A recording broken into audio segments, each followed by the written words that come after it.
Hello, everyone. Thank you for tuning in. I am Jaylee. This is JayLeesCorner. Happy Monday, y'all. Yes, I'm late, kind of, sort of, but it ain't my fault. I had to edit down. Okay, the whole testimony of Miss Chef Mila Adams, and I'm still waiting for the video to download to my computer because it takes forever. But we here, okay?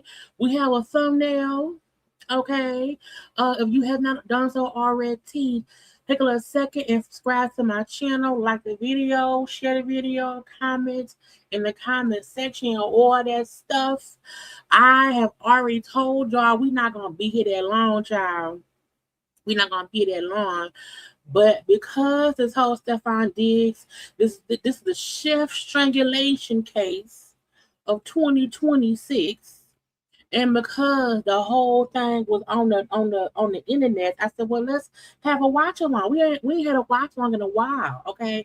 So that's why we here. Look, I said I don't feel like putting clothes on, so child, look, we got some pajamas, and that's it. Okay, I was like, I don't want no shirt. I want to be real comfy. Like, we're gonna be here for a bit of a minute, not a while. We're not gonna be here for a while. We're gonna be here for a minute, okay? And I said, girl, just go ahead and if the thumbnail look right, everything else will fall into place. Now, I did not know the trial itself was gonna start today.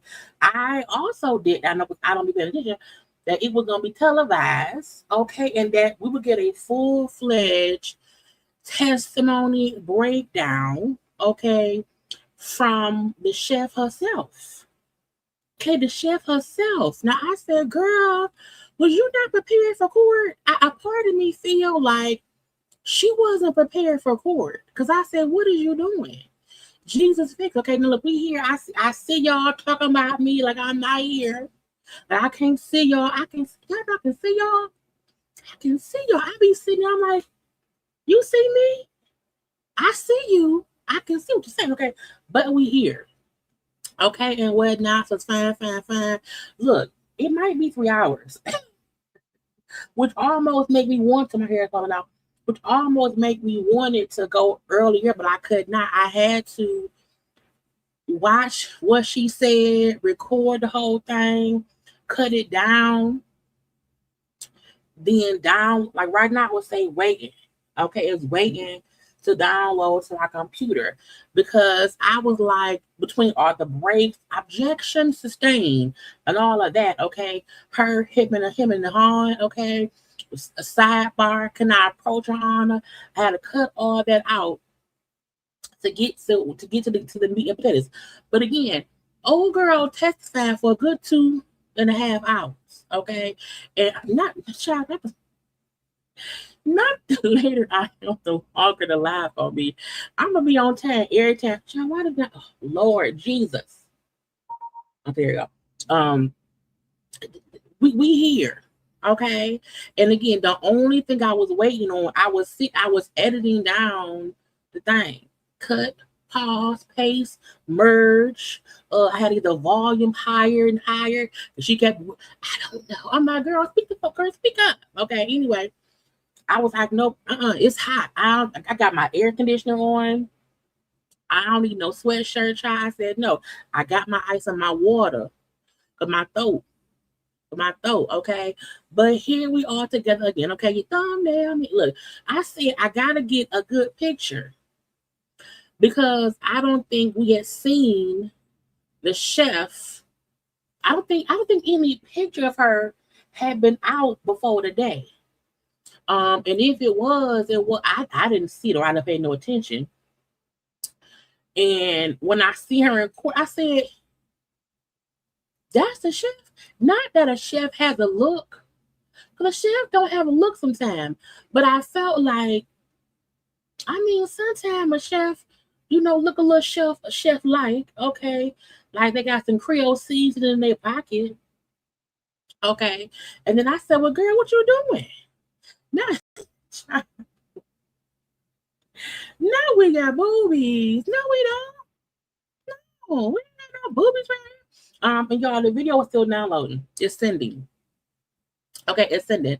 So I'm like, girl, come on, there's a meeting in my. I would go get my red one. I got a couple. Look, I got some things around here. I said, don't you put that. No, I can't wear my red robe on camera. That's for something else. The red robe. Okay, I can't put red robe be some girl. Don't you come on camera in no red satin robe. Okay. But yes, okay. I am not. Am I denying? I don't know. Okay. If the intro long, I'm trying to wait for the thing to. This is why I hate long videos that I have to edit down. And trust me, I was watching, and I'm like, she's still talking. She's still here. She's still talking. I gotta watch all this. I watched it I watched it live because I recorded it. Then I had to edit it down. So this will be the third time I watch it with y'all. Come on, I grown and shit. And it is inappropriate for a trial because she accusing that man of abuse. Should I go put some clothes on? You had titties on the camera when somebody's saying that somebody slapped them in the face. I don't know, but here we are together today. Look, child, I am so mad it's taking so much. Now, look, y'all know. Look, first of all, if you do not know already, go ahead and watch the live we did yesterday. We had a good time yesterday, child. It was a 3-hour live yesterday. Okay, the one from Wednesday, go watch that.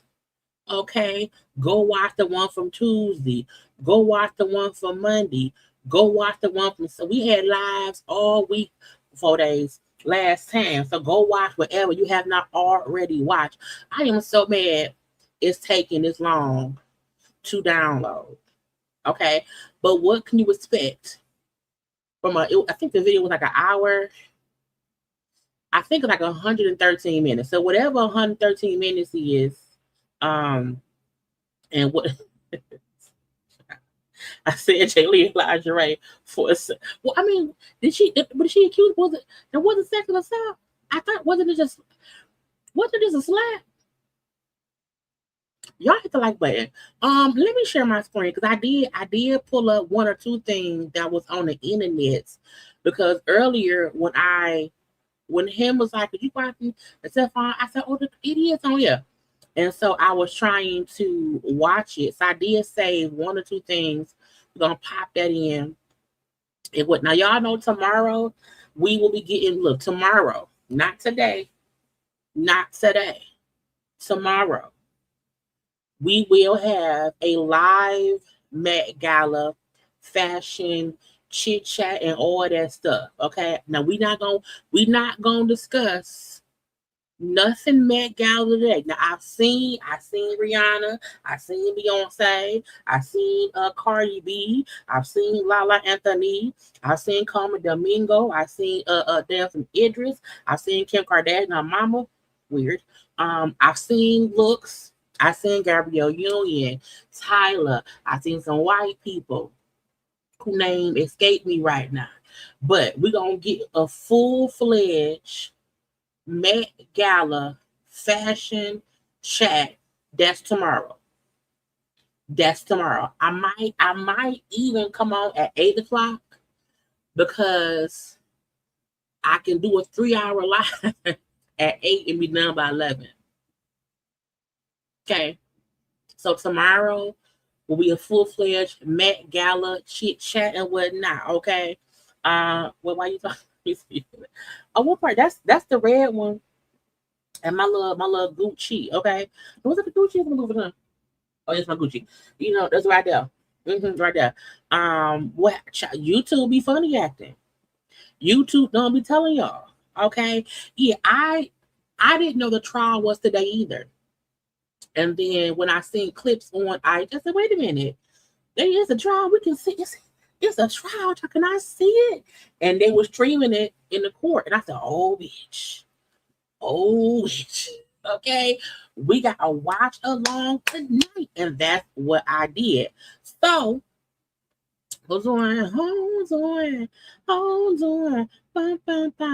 Okay. So, this is what first led me to the whole thing of finding out. I'm like, oh, wait a minute. It's a whole trial we can watch together. Yeah, on Thursday will be the versus after show chat. Okay, because the verses come on Thursdays is Rick Ross versus French Montana on Thursday. So Thursday live will be whatever time the verses goes up. I don't know what time it is. Try the video just downloaded. It just downloaded. Okay, now even though y'all know I be trying my best not to have y'all here for 4, 5, 18 hours, okay? But we add the video in right now, child. This Thursday will be the after show chit chat for verses. Tomorrow will be Met Gala.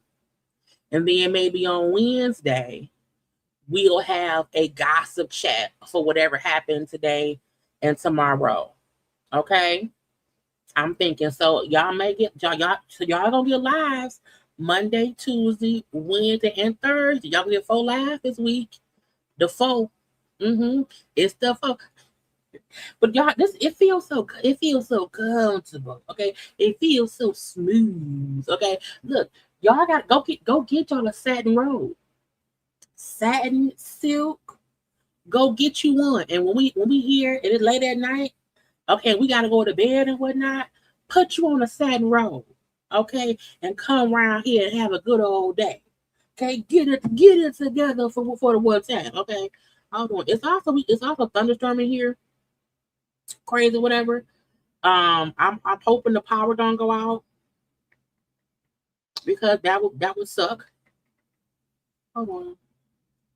Get you a satin robe. Yes. Y'all like, comment, share, and subscribe and all that good stuff. Hello to the people who are popping in and whatnot. It was always supposed to be about Wonder Bread. Just make not the Wonder Bread. And stuff. I'm trying to see stuff. Okay. Yeah, I'm live today. Tomorrow was Met Gala. Wednesday I'll do a gossip chat, and then Thursday will be the after show chat for the verses. And then the Pistons play Thursday. So after the Pistons game go off, I'm gonna come on live with y'all. Okay. Will y'all get lingerie? I got enough to I could cover right here. I'm gonna stop. I don't know. We're gonna see. Okay. But y'all it's gonna be 4 lives. Cause tomorrow, because of Met Gala stuff, I'm not gonna have time to do a gossip chat. So I'm gonna do a gossip chat live on Wednesday. Okay. Even though I know everybody don't like my fashion recaps, but I want to do Met Gala. So tomorrow is Met Gala. Okay. But let's finish the thing. Okay. Good afternoon. I hope y'all can hear it. Let's check the volume. Okay. Let's check. Y'all, now, this is the girl right here. Okay, yes, we appreciate y'all for being around here. Okay. And if you don't know, now you do know. Okay. So first things first. Wait. Okay, let me read what it says for the thing. Okay. The trial, I'm gonna read because this is the thing. Okay. The trial for the assault case involving Diggs are underway today, May 4th. Okay, in Massachusetts courtroom. Okay, back in December, Jamila Adams came forward with allegations that Diggs smacked her across the face. Okay, little chokey choke. Okay, little smack and choke. Now, first of all, you should not put your hands on people. Okay, you should not put your hands on people at all. But there's only a couple of times where smacking a choke is likable. You can smack and choke in the bedroom with your peoples. Okay, you can't be smacking and choking your chef. Okay, so she's alleging he smacked her, choked her. Okay, and the police report was saying, hey, it was about unpaid wages. He didn't pay me. He slapped me. He choked me. He hurt me. That's all I wanted was my money. Okay, and so that's what it's about. Now, let's get into it. It's so much. Yeah, it's so much. And so I can stop sharing screen. So y'all, the video, because I'm not even finna hold y'all up and lie. Okay. The video is 1 hour and 52 minutes. So if you don't want to sit through it, don't sit through it. If you don't want to be able to get the fuck out. Okay. But we love a good watch along. Okay. Watch along includes conversation through the shit. Now we're gonna let her talk. But sometimes I'm gonna pause and say my piece and whatnot. Okay. If you can't stay for the whole shebang, come and watch again tomorrow. You can always rewatch the replay tomorrow. Okay. So yeah. Anyway, I had red lipstick on all day at work, so I just came home and took my clothes off, put a robe on. Okay. But okay. So while we gonna have a couple jokes around here, abuse and hitting people is not a good thing. Nobody wants to be beaten up at work, let alone stifled, getting skipped out on their money. Okay, everybody want to get paid, you know what I'm saying, and stuff like that. So yeah, this is Jamila. She go by Mila. She's a chef. Now at first she was talking kind of low, but that's fine. And then I couldn't put it on fast or speed because you wouldn't have been able to understand her. So let's get to it. Please state your name and spell your last name for the record. Jamila, Jamila, Adams, Adams. And do you normally go by Jamila or? I go by Mila. Mila, okay. And what do you do for a living? I am a professional chef. I have been working in the industry for 13 years. So you're a professional chef. Do you work in kitchens and? I work privately for athletes, prominent figures, and wealthy families. So now I almost feel like she's a liar, and this is the reason why. Okay, now anybody can say I've been in this industry for 13 years and I work for wealthy people. And the reason I feel like is you lying, because if you are a celebrity chef, if you work for wealthy people, why you can afford to leave the house? What do you do with your monies? Because she told y'all I've been a chef 13 years for the celebrities, but she later on was talking about how she didn't have no money to leave and she had to stay and cook some food because she didn't have nowhere to go.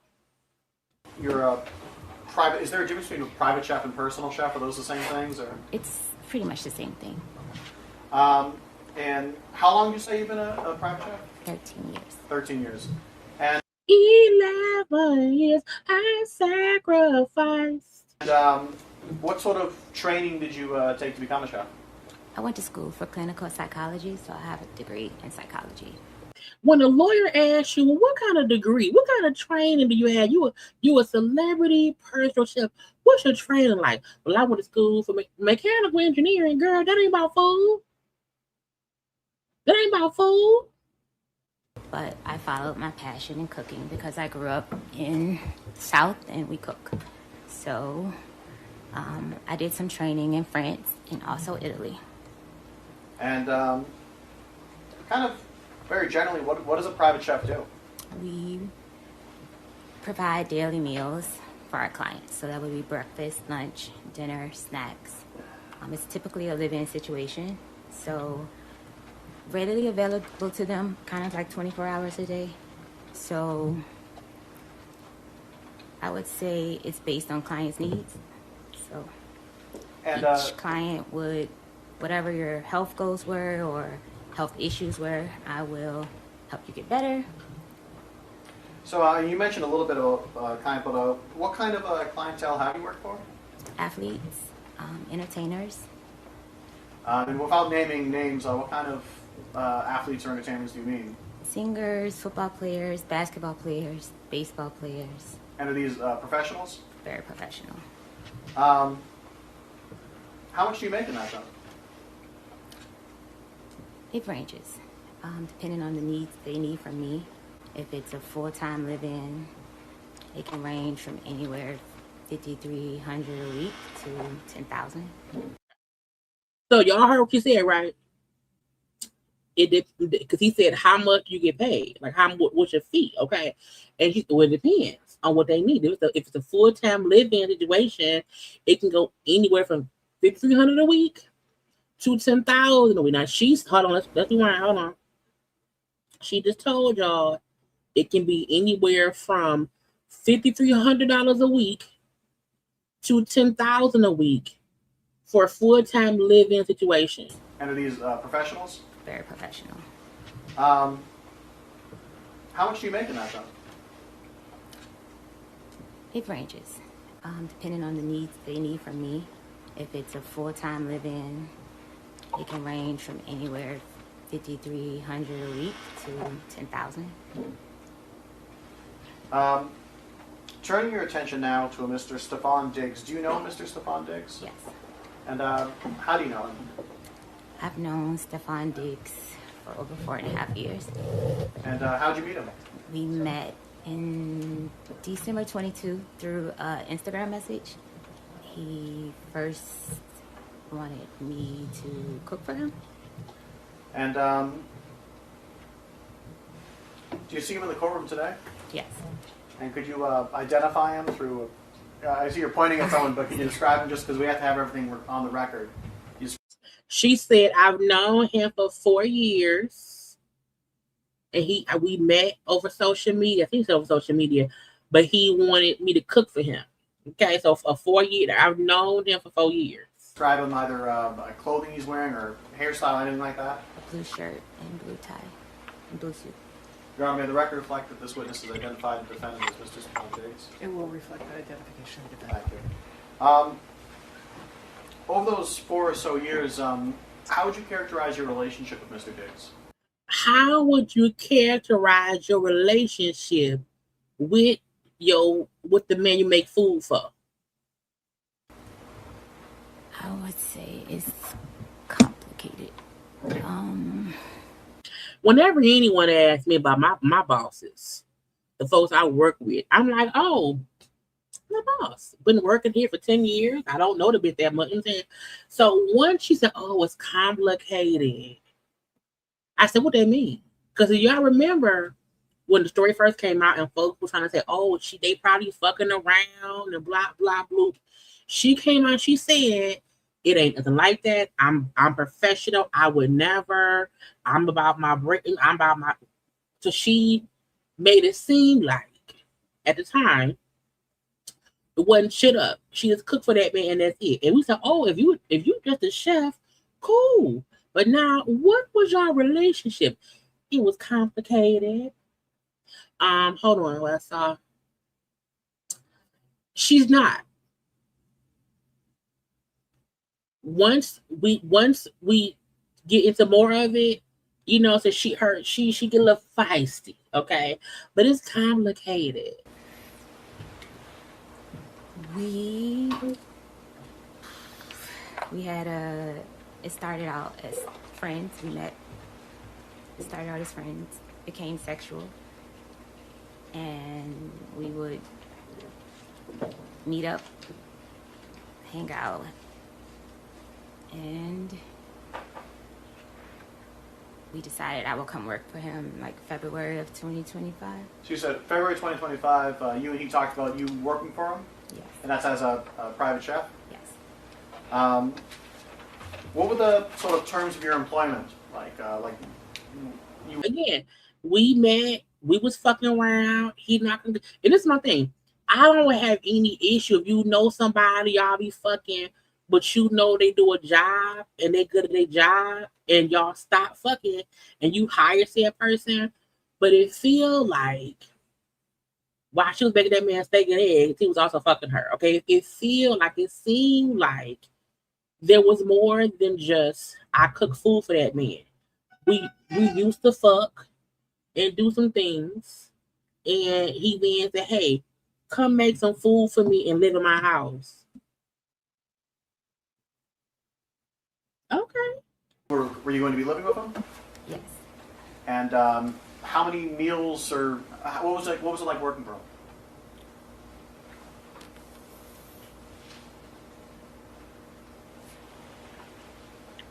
Can you say that again? Yeah, it is. So as far as your employment goes, what were your duties working as a Mr. Diggs private chef? My duties were to make all his meals, his snacks, basically get him healthy. That was the start of our initially hiring me. He was coming back. It was his comeback year. And I wanted to help him get healthy, you know, to eat better too. So how does it... One, I need this bitch to be still. Okay? I'm not a lawyer. However, okay, you keep moving and fidgeting. You not talking to the mic. You talking real low. Girl, speak up for your monies. Okay, speak up for your monies. And to me, I feel like when someone is asking you about how does it feel working for your boss? Like, you should have a response. It do feel like they was fucking. And she can't separate her work stuff from the fucking stuff because she can't answer simple questions. And I'm like, girl, you didn't practice in the mirror at home?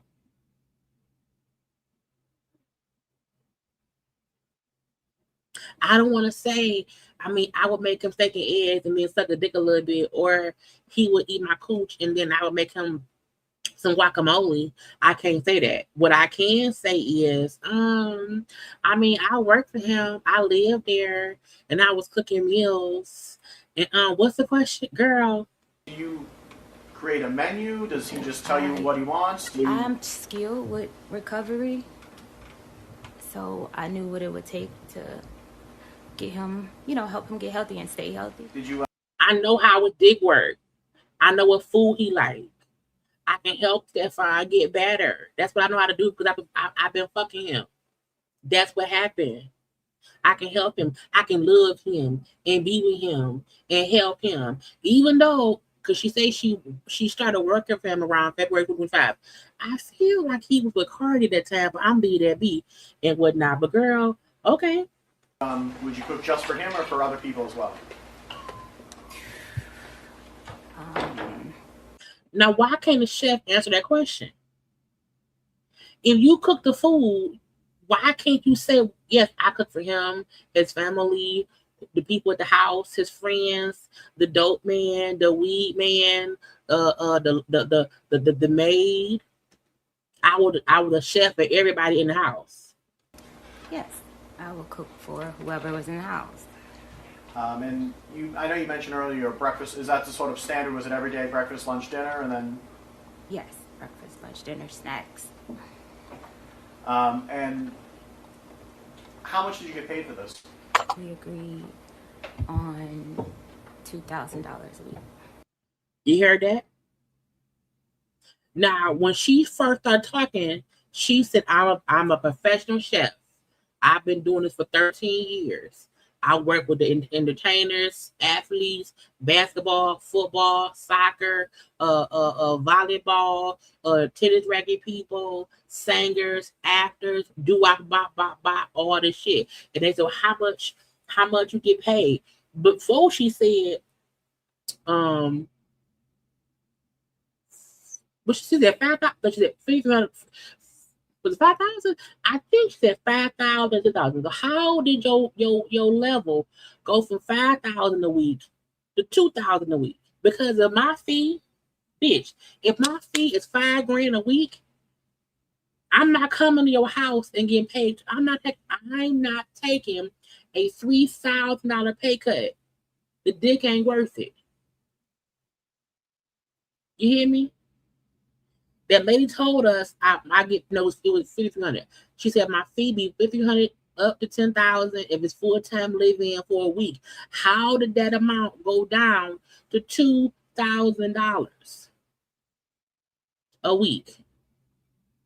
So you used to work for Michael Jordan, getting paid $5,000 per week. Now you fucking around sucking Stefon dick and getting paid $2,000.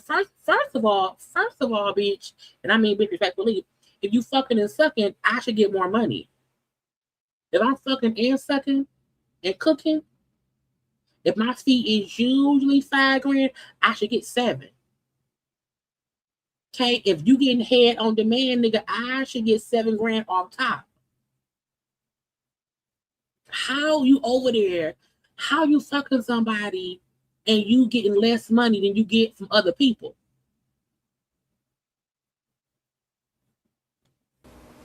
And how did you get paid? Finance office would pay me. How long were you there in that house? From July 2025, July 20th, 21st, I can't remember the exact date right now, to December the 15th. And during that time, who was at the house with you? Mr. Diggs, his friends. Did he have other staff that lived there, or was it just? No, I was just living there. He had. Hold on, ain't no my boo discount. Well, look, the my boo discount means you gonna pay me my fee. You gonna pay me my fee. I'm gonna also fuck you too. You can't pay me less money to work for you and fuck you. That ain't how it go. If it's my job. Now, if you want to lie and say, I was cooking here and there for him at the house, I was there to fuck when he wanted to, and I got paid $2,000 a month, $2,000 a week to shake up the steak sauce. Cool, but girl, I'm not giving nobody my boo discount, and I'm getting paid less money. Friends that basically live there. Okay. Turning your attention now to November. Around November, did any sort of friction occur between members of his staff? Yes. And what was that? Friction. Say that again. Did Friction it- to his Fiction. Was there any sort of maybe I should say this. What, if anything, happened near the end of November? Yes.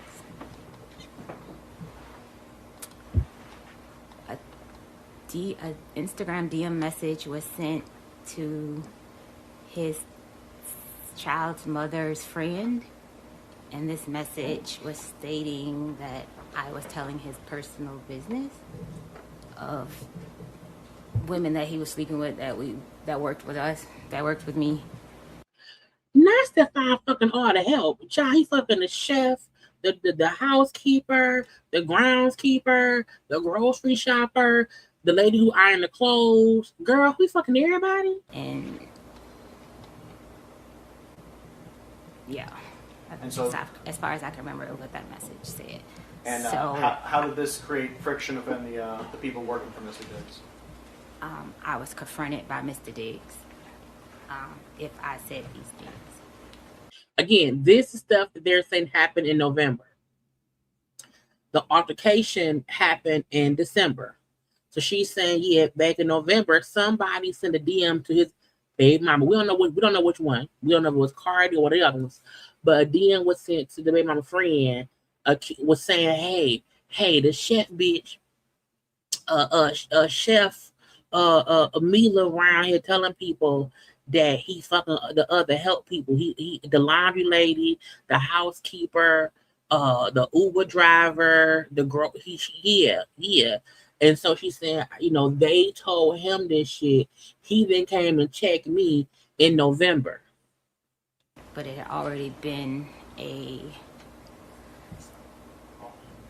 Mr. Digg had a ongoing sexual relationship with Lindsay Bolin, and this person, she didn't like me, that fact that I was in the house. So you mentioned Lindsay Bolin. Who's that person? Lindsay Bolin, it works for Mr. Diggs.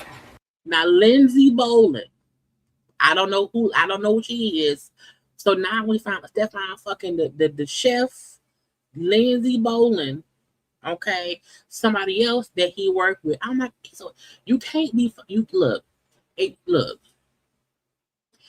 if you gonna be out here cheating and doing whatever you doing, okay, you can't be fucking all the people who work in your house, who work in your area, okay? That's how you get caught.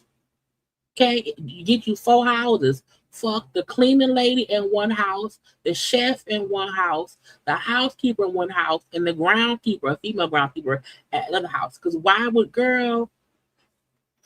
And how? Like, what did she do?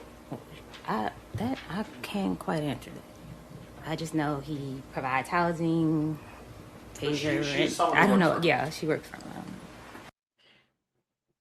I don't know what she do, but he pay her, and she live there like you, cause you a chef of 13 years who get paid up to 10 grand a week to work, but you work there for Stefon Diggs for 2,000. So and you live in the house that she was in is a different house. So he's also putting you up too. You get a two grand a week, so she's making 10 grand a month. Okay, 10 a month to be in that man's house and fucking when you need to make him a sandwich. And so you and Lindsay get into any sort of argument, or you mean, or? We didn't get in. We got in an argument after Mr. Diggs confronted me. She sent me a message first, per his instruction, and called me a name, excuse my language, guys, a bitch, and she just went on and on and on in this message about me. Because he fucking you, he fucking her, somebody telling the baby mamas, we don't know which one, he fucking both of y'all, allegedly, okay? So she mad, you mad, and the dick ain't even worth. Wait, Stefon, wait. The dick ain't worth it. Well, no one's went to jail yet. Okay, at least he's paying people that live in mansions. At least he's paying them good money or whatever. But again, girl. Objection, Your Honor. Maybe we heard it side by. Yeah. At some point, were members of Mr. Diggs' staff going to go down to a trip to Miami? The whole staff was supposed to go there, yes. And you said the whole staff. I wasn't finished on that last question. That's fine, but I'm asking questions now. Okay. So at some point, members of his staff were supposed to go down to Miami, right? Yes. When you said the whole staff, how many people was this? His assistant, myself, and his friends. That was it. And did you end up going down to Miami? No. And why is that? Mr. Diggs told me that I couldn't go because me and her had an issue from November 26th issue. Because if the two women I'm having sex with can't get along, I can't bring you on a trip. You're going to run the trip. A part of the contract between my penis and your throat and your pocketbook, okay, is you can't be beefing with the other bitch I'm fucking. I'm fucking both y'all in private. Okay? I'm fucking both y'all in private. So if y'all can't get along, you can't come. Okay? You're gonna ruin the trip. I don't want you around here. Okay? You gotta get along. That's his mama. Now the cuts that we cutting in here, I'm cutting out objections. I'm cutting out breaks. I'm cutting out the sidebar. So when you see things cut and cut and cut, it's because it was all the extra shit of things we couldn't hear. That's Stefon mama. Now Stefon, why didn't you get your mama hair done? Okay, why is your mama got flyaways? Okay. Don't you have your mama up in this courthouse again and her hair not freshly done? Okay, or get her somebody who's gonna be in the stands and gonna brush it down, slick it down, give her a headband. I'm just saying. Don't look at me. I know my hair ain't slick down. I know this, okay? But my son make the money. I'm pissed off at him because I told him stop fucking these girls. He ain't listening to me, and now he in court. And I'm in court with him. And we love Mama Diggs, okay? She ain't did nothing to me. But I also feel like if you're gonna have your mama in court, have her hair slicked down, okay? She's stressed. All these kids, all these women's. You got fired from the football field. Ms. Adams, can I now turn your attention towards the date of December 2nd? Yes. Were you still employed by Mr. Diggs at this time? Yes. So the judge told her, ma'am, speak up. Talking to the mic. We can't hear you. Enunciate. They should hear you in the back. Okay? Stop playing. You ain't innocent. Speak up. And where were you on December 2nd? I was in the house. 7 schoolmasters. Gotcha. And that day, what were you doing that day? I woke up in the morning, prepared breakfast. Mr. Diggs came downstairs. He asked me what was I doing for the week. And I asked him, oh, so you weren't going to tell me that I wasn't able to come to Art Basel? And he explained why, and it was because of the situation with me and the other coworker, Lindsay Bolin. Hold on. So this incident happened in December of 2025. I believe he was with Cardi because the baby was born in November of 25. So when this incident happened of him allegedly hitting her, he was with Cardi. But remember, Cardi did not break up until February, right at Super Bowl time. You know what I'm saying? And it could be because she found out shit that had been happening. And I was upset with him, not upset at the fact I couldn't go to Art Basel. Me and him have a relationship for over 4.5 years. He could have told me weeks ahead of time because me and his girlfriend, Cardi B, we were talking about having like outfits and stuff. It was like a whole thing being planned, and he just waited till the last day. So I was more upset with him not letting me know I wasn't going to come like at an earlier time. Now, I feel like, do y'all think she can say, I'm the chef I get paid to cook food. He taking a trip to Miami to go to Art Basel, and I expected to go. And because he didn't tell me, I wasn't going, I'm upset. But I'm like, if that's your boss, that's not a work trip. I'm sure it's cooks and chefs in Miami. Even her saying I was upset because he didn't tell me soon enough I couldn't go to Miami. Girl. And at some point during this day, were you alone in your bedroom? Yes. And do you know around when this was? It was in the, like around 3 afternoon, 3-ish. When you're in your bedroom by yourself, what, if anything, were you doing? I was sitting on the bed, laying across the bed. I had my laptop, reading a cookbook, actually. And were you communicating with any people at this point? I received a text from Anna, was one of his friends. Did you receive any text or send any text to Mr. Diggs? No, the morning text. That was in the morning. We had went back and forth. So you had some previous texts in the morning? Yes. Let's go. You're in the bedroom. What happens next? So this is her about to tell y'all what happened with the fight. The alleged slap show situation. I was in the bedroom. Mr. Diggs came into my room. I was laying across the bed. He came into my room. And when you were in the bedroom, was the door closed? Yes, the door was closed. So when he came in, did he open the door? Yes, he opened the door. Did he leave it open after him? No, he closed the door behind him. And you said you were on the bed? Yes, I was laying across the bed. About how far away were you from the door? About 4 or 5 feet, something like that. Now, what chef you know was in her room because she lived at the house with the person she chef for? What chef at the house has the owner of the house, the person she's working for, walk in her bedroom, don't knock on the door, comes in and closes the door behind him? Girl. And the only reason I'm bringing this up is because when she, again, first had these accusations, she has not been found guilty yet. When she first came out with these accusations, she never mentioned they had any kind of sexual relationship. She made it seem as if I'm a professional chef.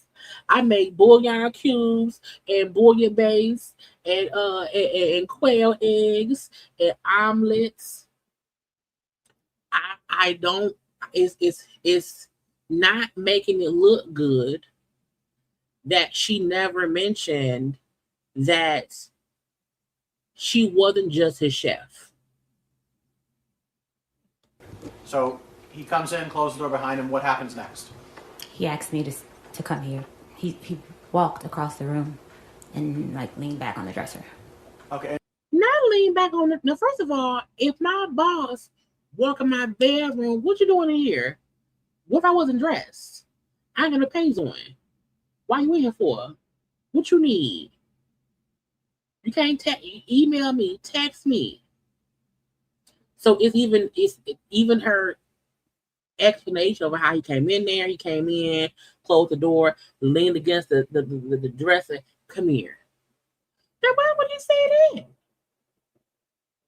Because when a man say come here, it's to come here. Okay, come where? Come here. Okay. And just to give a kind of a sense, where's the dresser in the room in relation to like the door and? Across the room, alongside the bathroom door. Okay, so about how far away from the front door is the dresser? What, 8 feet? I don't know them. No. 8 feet. That's a big ass room. A nice amount of feet.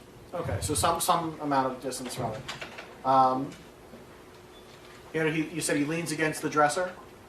Yes. Are you still on the bed at this point? I'm still on bed at this point. What happens? He comes in, he looks very angry. He was upset from the text exchange we were having.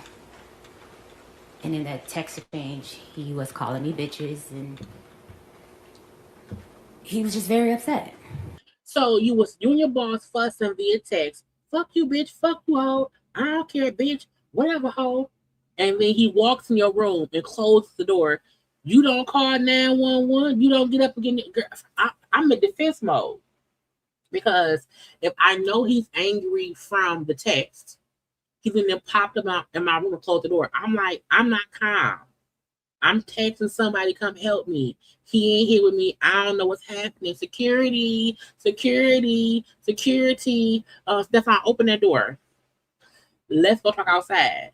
I don't want to be in a closed door room with you and you upset. But what happened in that room? He came in and he with intent to hurt me. No. What? Not his intent or anything. What actually happened? He was leaning against the dresser. He asked me to get up to come here. I got up off the bed and I came across to him and I stood in front of him, like I stood on the side of him because he was leaning back. I stood on the side of him and he was like, what was all that shit you was talking? And then what happened? And I was beginning to say, you said, and I couldn't finish my statement and he smacked me. So when you say he smacked you... He smacked me with an open hand. Do you know which hand he used? Right hand, right side of my face. Do you know which part of your face got hit?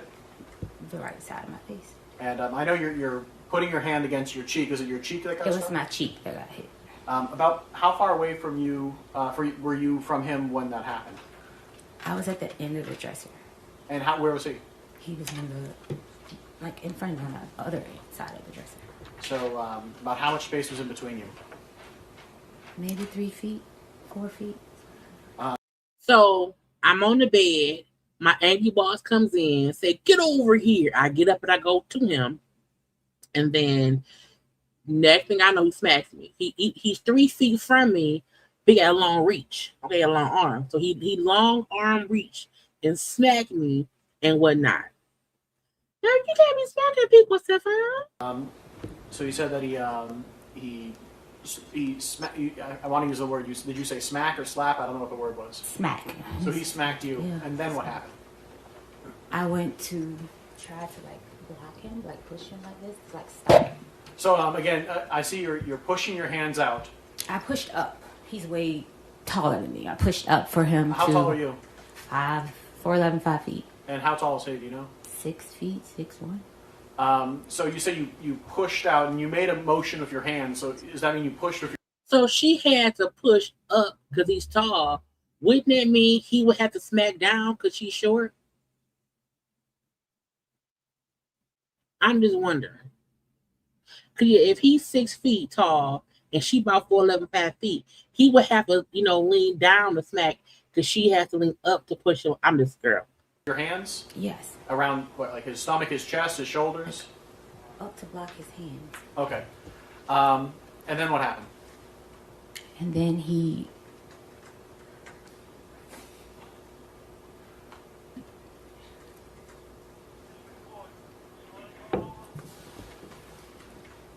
Can I have a second? Can I have a second? Yes, you can...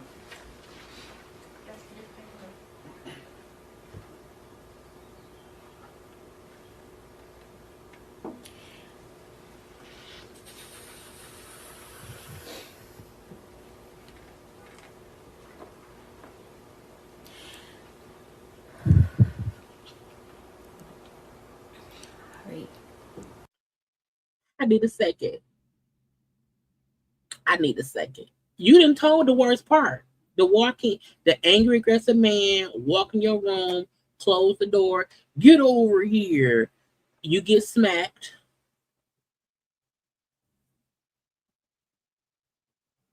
Again, this is in no way in defense of Stefon Diggs. I want to make that clear. This is no way in defense of Stefon Diggs. All I'm saying is her story comes off less like we were arguing because he owed me money. Because she first said in her complaint, he owed me money. We beefing because he owed me money. And the argument about owing me money, he hit me. On the stand, she's saying it was an argument because he's fucking somebody else and they think I'm snitching and we beefing. So the fact that her complaint to the police versus her testimony here don't even add up. And if an angry man, an angry, aggressive, big ass football playing man is texting you in any aggressive way, and you are in his house, okay, still in his house, and he then comes in the room and closes the door, ma'am, you need to have some situational awareness and run, bitch. Okay. When I went up to push his hand, like block him, like block him, he took his arm and he like came around my neck with the grip of his elbow around my neck, and he began to choke me, pressure on my neck. So it went from a slap to the right side of her face, and then he show a choking move, little arm across the neck. So you said you pushed against him, and then he put his arm around your neck? Yes. Do you know, were you facing away from him? I was facing him. You were facing him, he put his arm around your neck? Yes, he like spun me around. He spun you around? Yeah, like I'm gonna have to show you more so then. I was facing him. Wait a minute. Because she first said, I got up from the bed, went up, and I was standing next to him and next to the dresser. Then he smacked her. They face to face. He then choked her, but he spun her around. Okay. I mean, it can take a little split second if you facing someone for them to spin you. Trust me, I know. Girl. I can describe it. Describe it as best you can. I was standing in front of him. When he slapped me, I went to like try to hit him back like this. And then, which means we're facing each other, because he smacked my face. He smacked the right side of my face with his right hand. I don't know how that happened. And then I pushed him because he up high, I'm down low. And in some kind of way, it was like he tackled me, like got me to try to keep from pushing him or protecting myself. And he put his arm around my neck like this, and he's choking me. So you ended up in a position where his forearm or bicep was around your neck. Yes. And you said he choked you. What exactly, did he put pressure on your neck? Yes, he put pressure on me. And were you able to breathe? At first, and it kept getting tighter. So were you able to breathe? No. About how long were you in this position? I would say roughly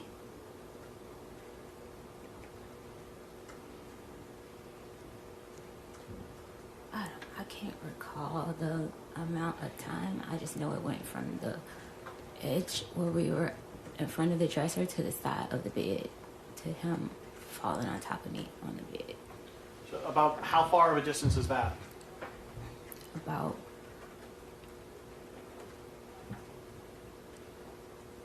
maybe 4 or 5 feet, something like that, 5, 6 feet. At some point, did he let you go? Yeah, he let me go.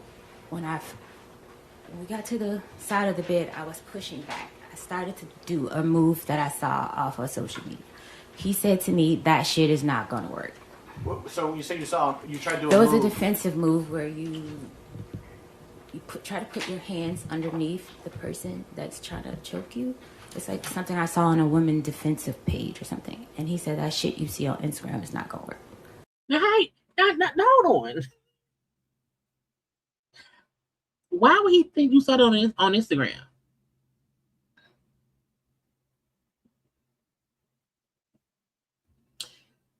And again, yeah, she don't. But I'm like, how would he? Now look, again, this is not in defense of Stefon Diggs at all. I'm not saying that. And okay, but I'm just saying the story she's telling, this doesn't sound plausible. I was on the bed, he walked in, I got up and stood beside him, he slapped me, and in some kind of way he choked me with his forearm from the front, but he also tackled me on the bed, and then he told me the shit you saw on Instagram ain't gonna work. Did he sit on Instagram too? And that's when he got tighter. Like, the more I was trying to put his hand, he got tighter. And then what happened? And then I was pushing back. And then he, like, fell down on top of me on the bed because I was on the side of the bed. And it was like, he was, like, letting me, like, I guess he was about to let me go. But as he was getting up, he, like, pulled my hair. And he was like, yeah, I thought so.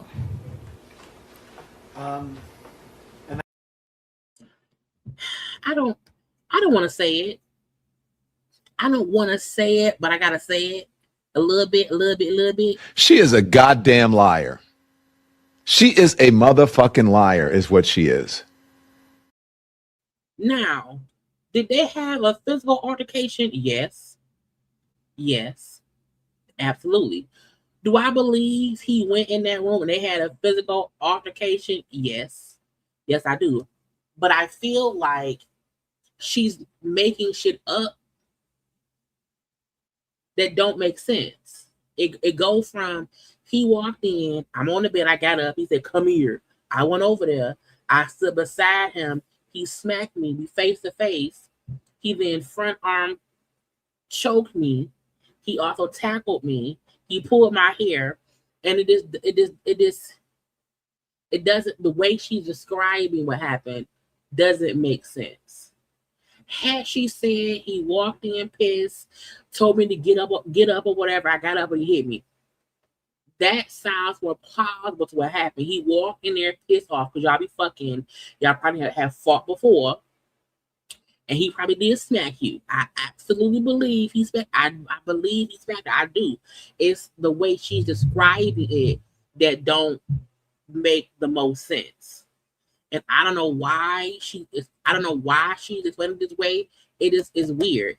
It's 4 feet, 5 feet, 6 feet, 7 feet. I'm on the side of the bed, on front of the bed. He on top of me. Girl, okay. And what happened?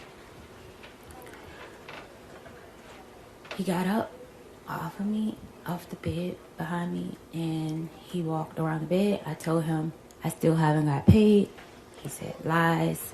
And so after somebody smack you, choke you, pull your hair, your next response isn't, motherfucker, I can't believe you hit me. Your response is, I ain't got paid, Stefon.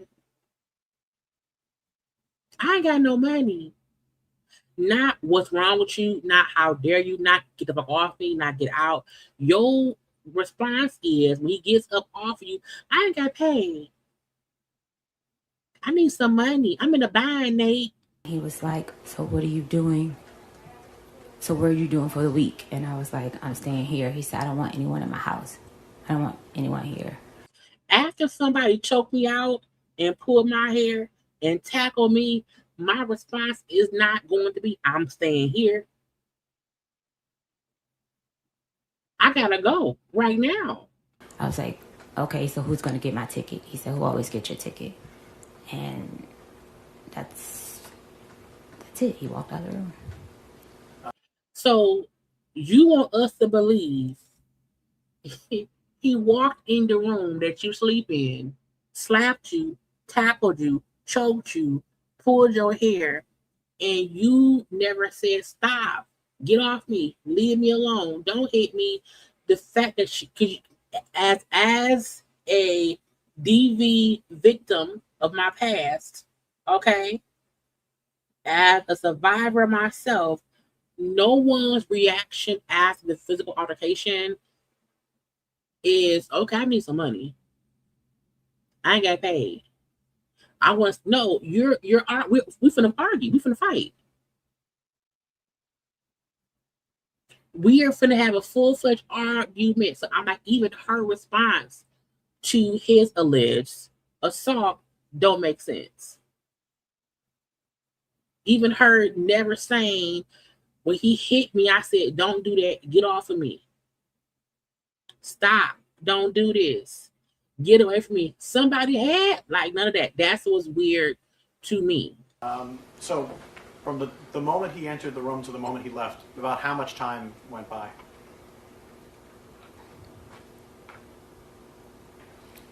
My last text to Anna was probably like 3:30 something. I text Sunny at 4:11, so it was between that time because I didn't have plans. I didn't have money to go anywhere to travel, so I know. I know, but just the question was about how long time.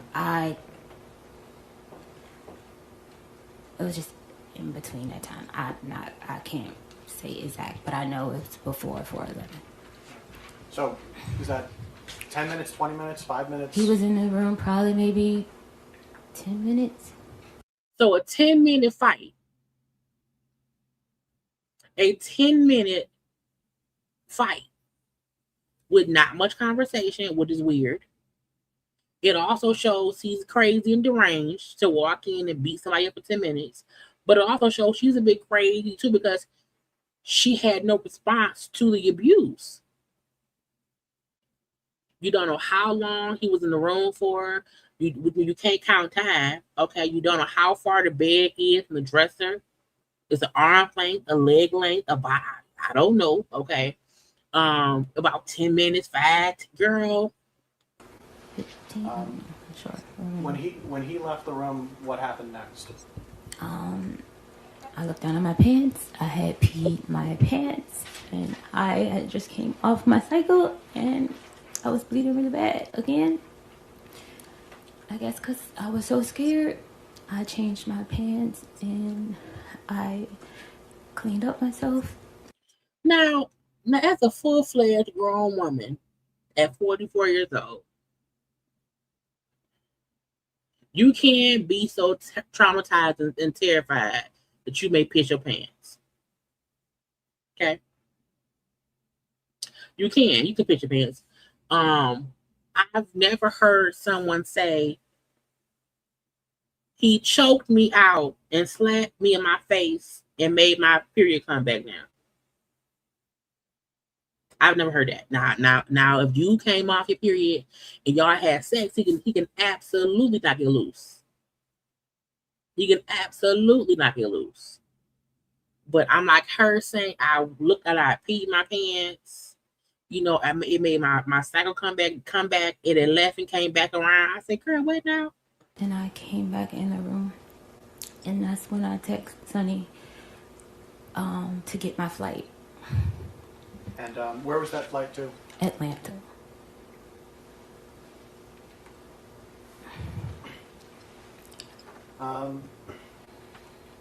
At some point, did you exit your... when you said you went to your bathroom, is that the bathroom that's connected to the bedroom, right? Yes. At some point, did you leave out your bedroom again? I didn't leave out my bedroom till later in the afternoon. But so at some point later on, you did. Do you know about how long you stayed there? In my bedroom? A while, because I was trying to figure out what I was going to do. Did not call 911. Did not text anyone. He just beat me. Like, I just feel like, was she in so much shock that she didn't do nothing to even acknowledge what happened? I don't have no money. I don't have any money to go anywhere. Even though you living rent free, you can pay $2,000 a week and whatnot. I'm still wondering what was she doing with her money that once this idiot put his hands on her and scared her so much that she peed on herself that she didn't have no money to catch a bus, a train, a flight, anywhere.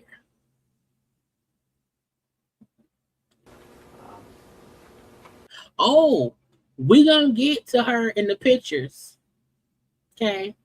You can absolutely pee yourself out of fear, but I don't think you can get a period out of fear. I have a vagina. I have never came on my cycle out of fear. I came on my cycle out of fucking. I never started bleeding out of fear. No one has ever scared my period out of my vagina. Never. So her saying I looked and I peed on stuff, I fully get that. But her saying my period just ended and it came back. It came back. That is how periods work. Fear don't bring back periods. Fucking does. So at some point though, that later on that day, you exited out of the bedroom. Yes. And what did you do next? Right. Your period would disappear out of fear. Okay, it will go away. Okay. You can fully not have a cycle because your emotions, your hormones, stress, all of that go away. Okay, it will leave you like, am I pregnant? Nah, but this kid, you know what I'm saying? So that part stood out to me. Her saying, I had my period. I'm like, no. Now you piss your pants, cool. I get that. I fully get that. When I exited out of the bedroom, while I was in my bedroom, I was packing my clothes to leave. I called another coworker, I would call her, and I just asked her, like, you know, what she was doing, and she was like, I told her I wasn't able to go to Art Basel, and that she is not older. She may look older. She is not older. Oh, I'm sorry, wrong. She is not older. She is not older. That lady may be in her 30s, but I don't believe she's older to where it was anything to do with perimenopause at all. I was going home, and she was like, "Oh, you should come here," and I was like, "Yeah, you know what? I'll come there." When she said here, what does that mean? New York City. So I then proceeded to change my flight to go to New York. Okay. And when was that flight going to be? I just know I landed at 10:49. It was a later flight than that. But it's that day? It's that day, yes. Did you see Mr. Diggs anytime after that happened that day? Yes. And what was that like? He was getting a massage, and I was leaving out. By the time I saw him, I was handing over birthday gifts that I had got. Did y'all hear that? Let me rewind. Hold on. Let me rewind a little bit. After, not too much. After he came in my room and, smacked me, choked me, tackled me, pulled my hair, made me pee my pants, made my period come back on or whatever. I'm packing my clothes because my friend called because I ain't got nowhere to go. My friend said, "Girl, come to my house in Atlanta, whatever." I'm gonna go there, and while I'm packing, before I leave, I went and gave him some birthday gifts. Later on that day, you exited out of the bedroom? Yes. And what did you do next? When I exited out of the bedroom, while I was in my bedroom, I was packing my clothes to leave. I called another coworker, I would call her, and I just asked her, like, you know, what she was doing, and she was like, I told her I wasn't able to go to Art Basel, and that I was going home, and she was like, oh, you should come here, and I was like, yeah, you know what, I'll come there. When she said here, what does that mean? New York City. So I then proceeded to change my flight to go to New York. Okay. And when was that flight going to be? I just know I landed at 10:49. It was a later flight than that. But it's that day? It's that day, yes. Did you see Mr. Diggs anytime after that happened that day? Yes. And what was that like? He was getting a massage, and I was leaving out. By the time I saw him, I was handing over birthday gifts that I had got.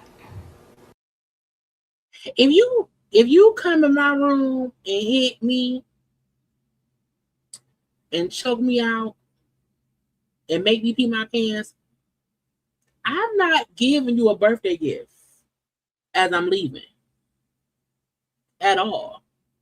I don't think I feel like she is in her late 30s, early 40s, but I don't see her as an older woman. I think she's probably my age. I'm not an older woman. I'm only 44.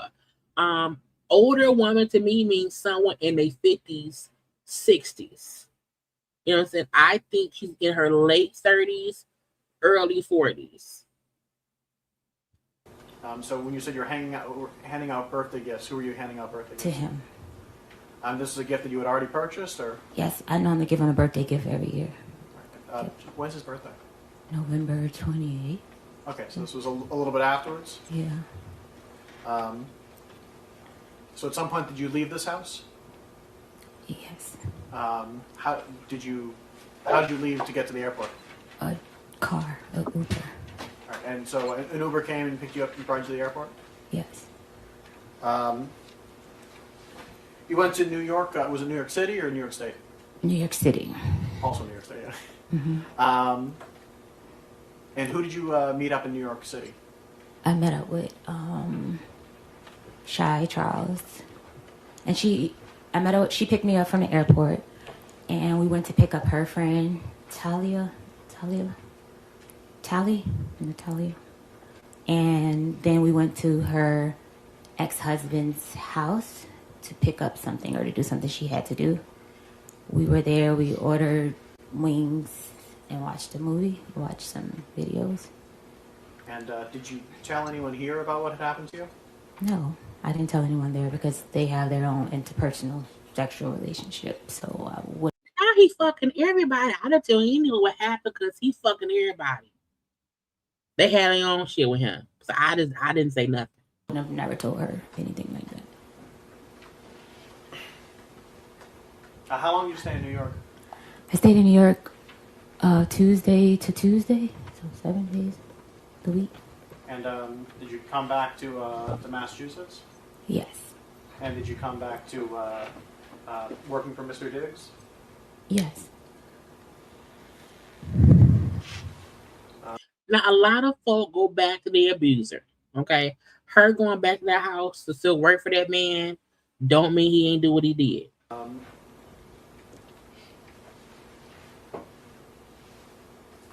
At some point, and I know this was a little bit before, maybe a little bit afterwards, but at some point were you talking to Mr. Diggs about money you felt he owed you? It was past wages. Okay. Yes. When did you first bring that up with him? During the week of our pass. I want to say like maybe the 5th or 6th. Of December? Yes. Okay. And so you felt that he owed you some money from wages that weren't paid? Is that what you're saying? I wasn't paid for the time of the month. Like I hadn't been paid for the weeks that I put in at that time. Okay.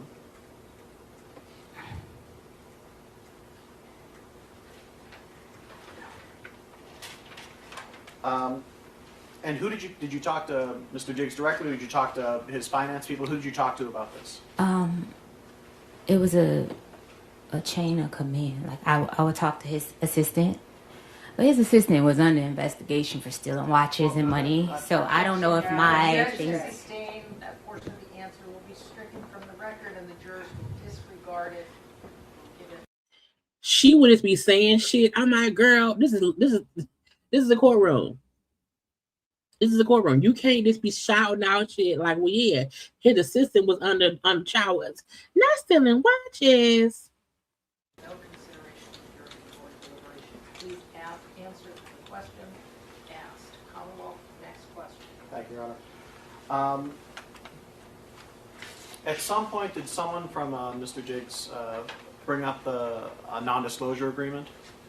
Yes, Mr. Diggs likes to abuse people and try to hide his abuse. That objection is sustained. That portion of the witness's answer will be stricken, and the jurors will disregard it during your deliberations. You are to give it no consideration and do not give reason.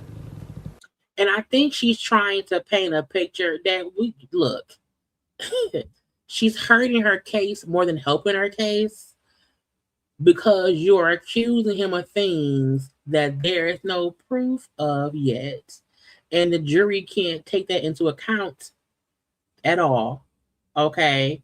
And she would just say stuff. They're like, ma'am, you can't say that. You can't just add shit on you. What is you doing, lady, girl? Next question. some point, were you I need to be a juror. given some information about a non-disclosure agreement by someone who worked for Mr. Diggs? Yes. And when was this? A couple days after the assault.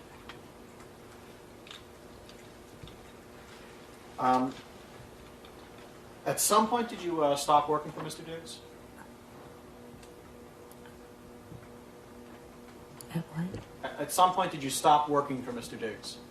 I didn't stop working for Mr. Diggs until my last day in the house. I would say it was the 16th. So yeah, some point. Bitch, yes, you stopped working for the man. So December 16th, okay. At some point, did you report any of this to the Dedham police? Yes. And when was that? The Tuesday. Do you know the actual day or just that it was a Tuesday? I left on the 15th. I left his house on the 15th. I reported on that 16th. Okay, so... And, did you call the police? Did you go there in person? How did that happen? I went there in person. And, what happened when you got there? I was begging for my pay with Mr. Diggs. Begging for days. Objection, Your Honor. And he refused to pay me. Objection is sustained. That portion of the response will be stricken if you're not considering your due. I was begging for my money. I need my dollars. I'm in a bind, Nate. Answer the question asked, phrase the question again. At some point, you arrived to the Dedham police station. Yes. Did you speak to an officer? Yes, I did. And did you tell the officer about what happened on December 2nd? I was very hesitant at first because of his fame and power. So yes. But I Objection, did. Your Honor. Move to strike. The objection is sustained. That comment by the witness will be stricken from the record, and the jurors are to disregard it and not consider it mere deliberation. At some point, did you tell the officer about what happened on December 2nd? Yes, I did. And did at any point you provide to the Dedham police text messages? Yes. Oh, the text messages.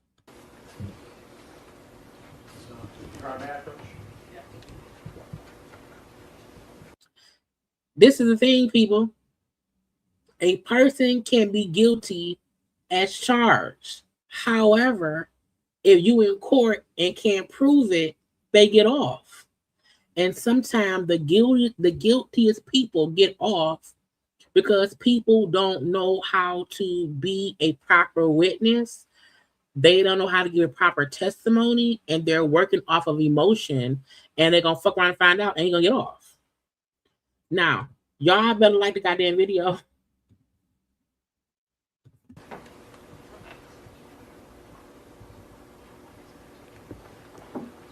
Your Honor, may I approach this witness? Approaching of what was previously marked as Exhibit 1, I'm placing something in front of you. If you could take a look at that, and when you're done looking at that, look back up at me.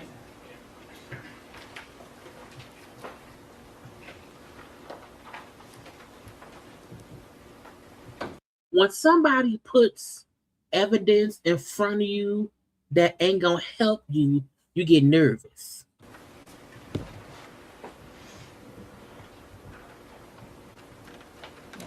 Do you recognize what that is? Yes. What is that? It's the text message exchange between me and Mr. Diggs. And is this the text message exchange that you provided to the Dedham police? Yes.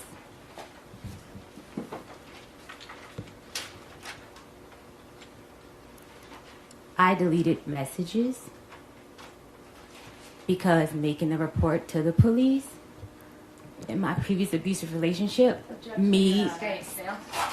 I'm telling you what. Stop. I delete. Rule number 1, when you want to sue somebody for what they did to you, you can't destroy evidence. You can't delete text. You can't remove anything that makes it look like you're hiding something, okay? And the fact that she openly admitted to deleting text messages, before she gave her text or her phone to the police. Girl, why would you do that?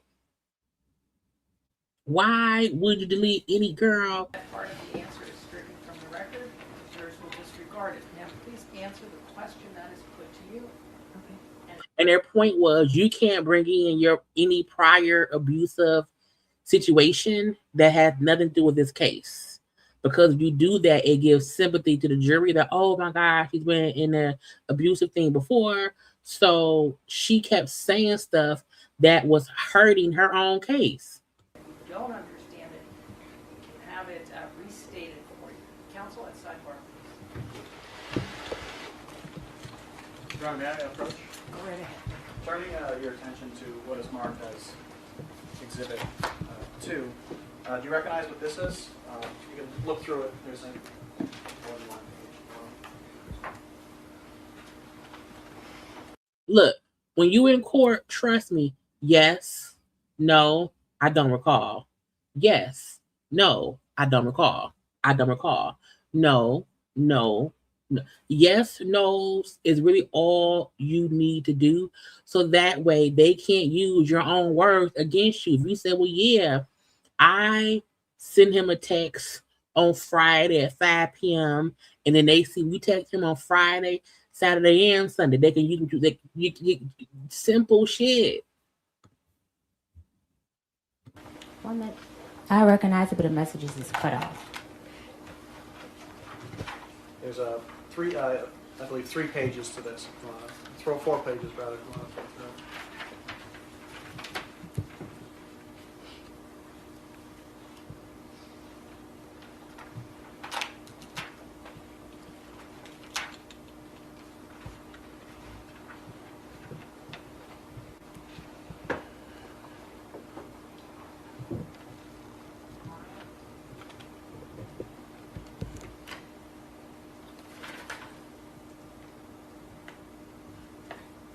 Y'all see that booklet? That is a booklet of text. That is a booklet of text.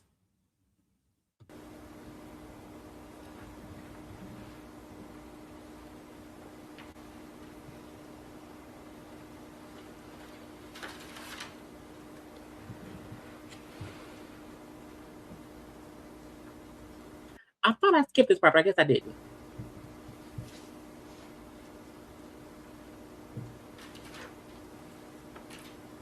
Yes. Do you recognize this? What these is? Yes. And what is this?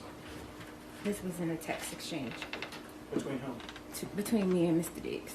And when was this text exchange from? The morning into the noon on 12/2. Of December 2nd? Yes. Is there a difference He was fucking the cook, the housekeeper, the girl, everybody. between the text messages that you provided to the Dedham police and the text messages that are here? Yes. And what is that difference? I deleted bet and pussy, and I'm ruining that bitch life. I deleted text. Yeah, I deleted out bitch. I deleted out pussy. And I deleted out bet. Girl. Not mistaken.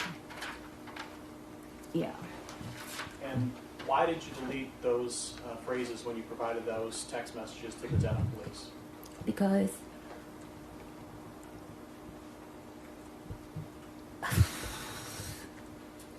when I was abused in my previous relationship, when I would say things, The objection is sustained. he would. The objection is sustained. There's no question. There again, the jurors will disregard it. Sidebar. Because she kept doing that, they kept having sidebar with the lawyers and the judge. Because your client can't keep adding shit that she knows she's not supposed to say. If we ask you, why did you delete out the text before giving your phone to the police? Why would you do that? Technically, your prior relationship, even if it's abusive, would have nothing to do with this situation. So the question was, why did you delete text messages when you provided them to the Dedham police? The fear of how I'll be perceived. Your Honor, may I approach us? Yes. Approaching now with a major direct attention to what is marked as And if somebody put their hands on me, I don't give a fuck about me cussing them out.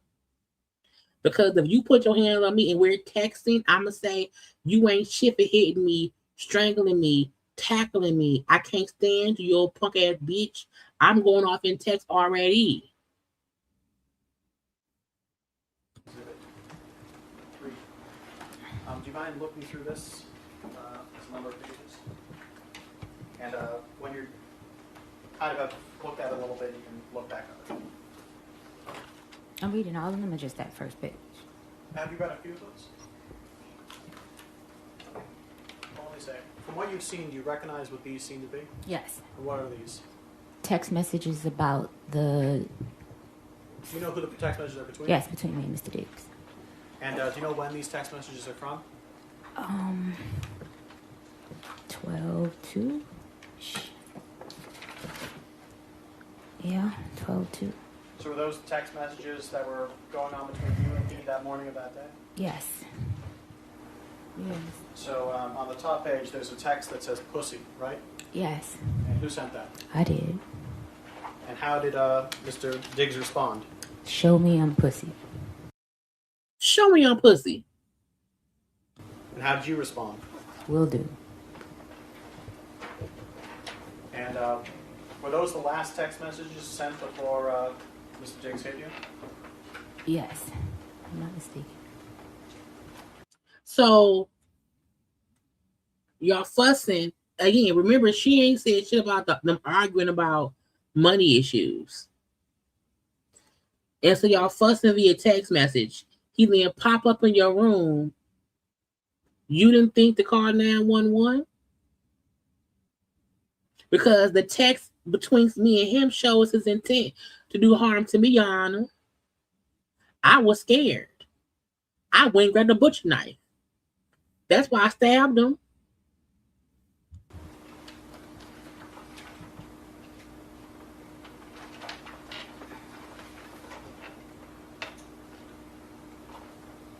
And do you recognize what these are? Yes, And what are these? these are messages that I sent him asking to be paid. And do you know when around these were from? It was a couple days after. They were in Art Basel. 12/5 it says. Yeah, I know it was. So the altercation happens on 12/2. He went to Miami without me. And then days after he went to Miami, days after the altercation, I then said, where my money?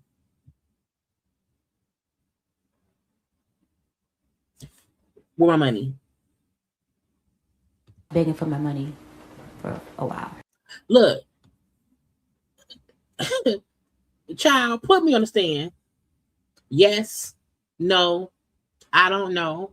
I stabbed him. Why? Because he cussed me out. Why? Because girl, look, can't catch me up, not today. When he was in the room, when he slapped you, when he put you in a headlock, was there anyone else in the room but you two? Just us two. And were there other people in the house? Yes. Do you know where they were in the house? Downstairs. I'm not mistaken.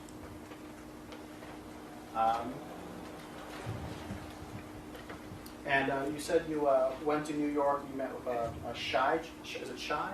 Yeah. How did you know Shy Charles? She works for him. Okay, so She braids his hair. So the chef and the hair braider hanging out in New York while Stefon is in Miami with the assistant. Is he fucking everybody? so has she known you longer or him longer? Him longer. No further questions, John. Now we're finna get to Stefon's lawyers cross-examining her. Bitch, look, we got an hour left. Get y'all some water. Okay, get y'all some water. Stefon, this is why you know what? This is not a defense of Stefon. I want to make that clear. Okay. What I am saying is Stefon was smart enough to get good lawyers who actually probably looked at all the texts, all the conversation, all emails, and I fully feel like she never thought this would go to trial. I think she felt like he gonna settle. I don't think she thought the same way the girl who sued Cardi B over the scratch on her face from 8 years ago, and she never thought it would go to. And Cardi said, "Bitch, I will see you at trial," and she lost. I don't think she thought this would go to trial at all. I don't think she thought it through. Her own testimony, her own text, none of it aligns with I'm doing this the smart way. It all comes off like I'm not gonna mention we fucking, and I know you fucking other people. I'm gonna make it seem like it's about I didn't get paid when you didn't mention I getting paid until after the altercation. Ms. Adams, today is not the first day you've told the story of what you say happened on December 2nd, true? True. The first time you told the story was on December 16th, right? Yes. And that was to Officer Ellis of the Denham Police Department, right? Yes. And you sat with Officer Ellis, right? Yes. And you told him your story, Yes. and he took notes of what you were saying. Yes. Because what you were saying was important to issuing a criminal complaint, right? Objection. I don't know what a criminal complaint Bitch, what? Girl. His lawyer just asked her, you went to the police station, you filed a report, you told the cop the story of what happened to file a criminal complaint. And her response was, I don't know what a criminal complaint is. Girl, why would you say that? So why are you going to the police? I was making a report. I don't know. You were making a report to the police Yes. about what you said was a violent assault, correct? Yes. And your purpose in making a report to the police about a violent assault was to start a criminal case. No.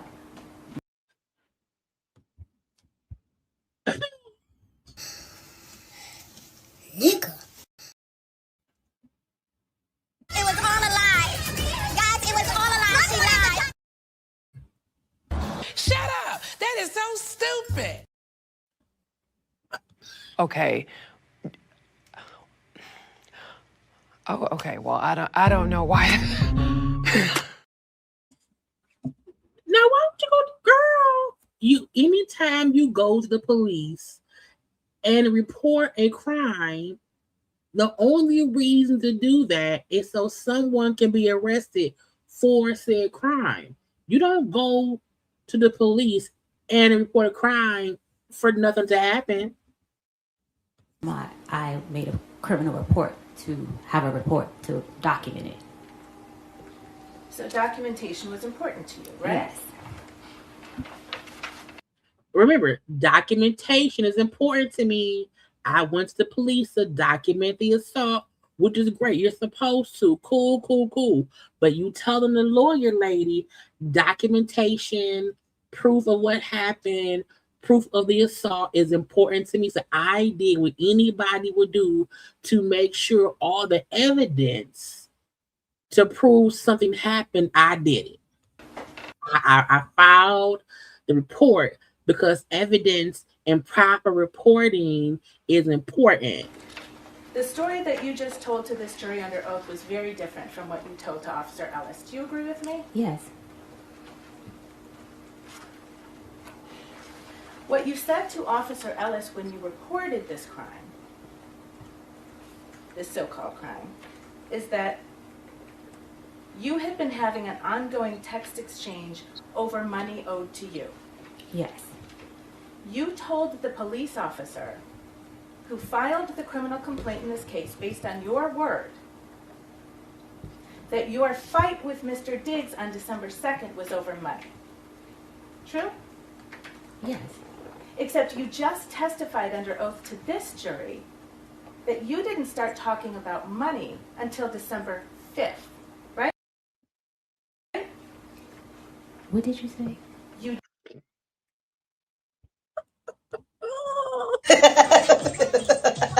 Why would she say that? Like,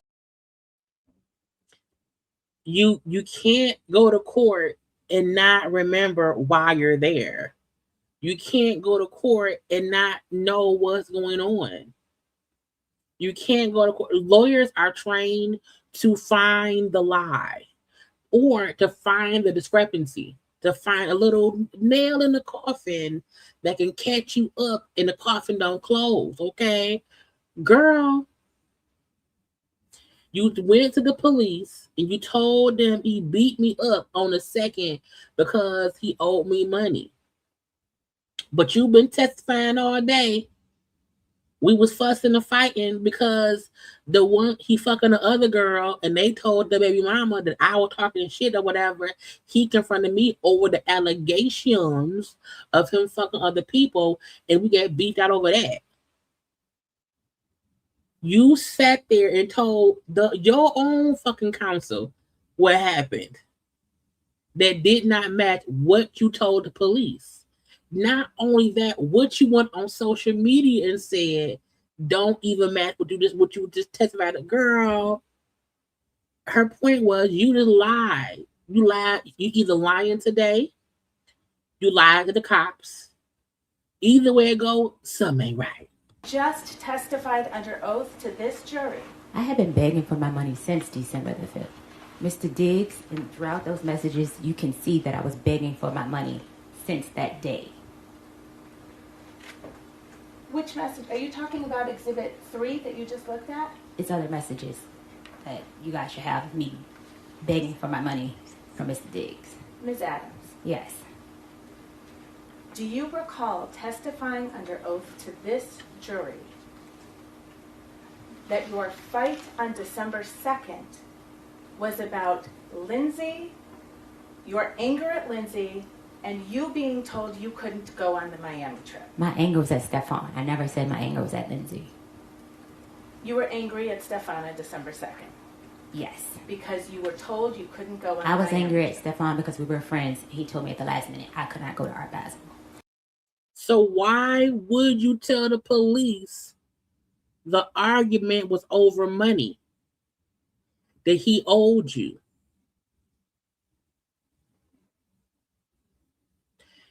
You can't, you gotta stick with one story. And yet when you walked into the police station, Because when you don't stick with one story, abusers get off. So I want y'all to know this isn't about defending Stefon. This is about letting anybody else who may be a victim of abuse what not to do to get an abuser off. on December 16th, you said you had been having an ongoing text exchange over money owed to you. Yes, money owed to me after I asked Mr. Diggs on December the 2nd, when can I get paid? Your Honor, may I approach?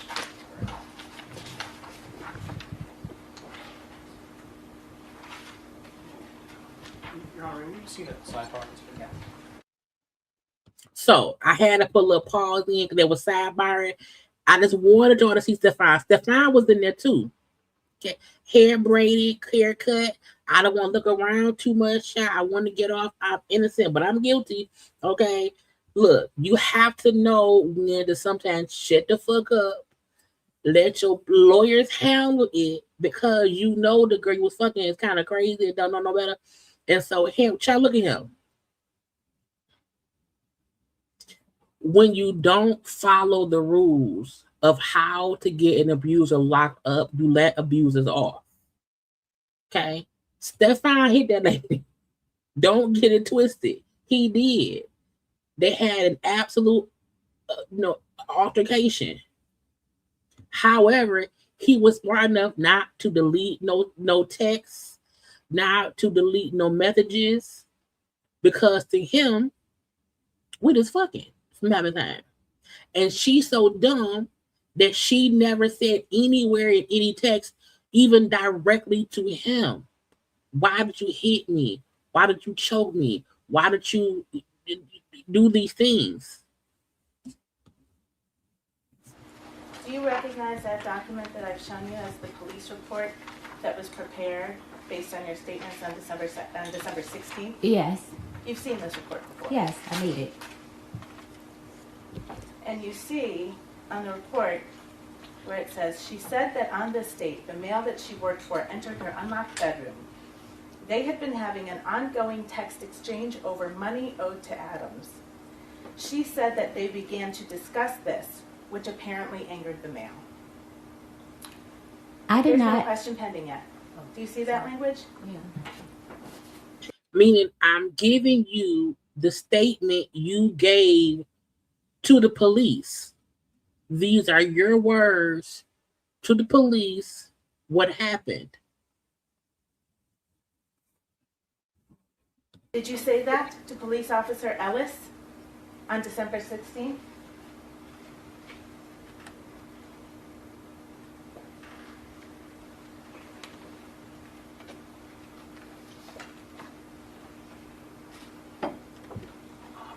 Yes, I see it. And that wasn't true, was it?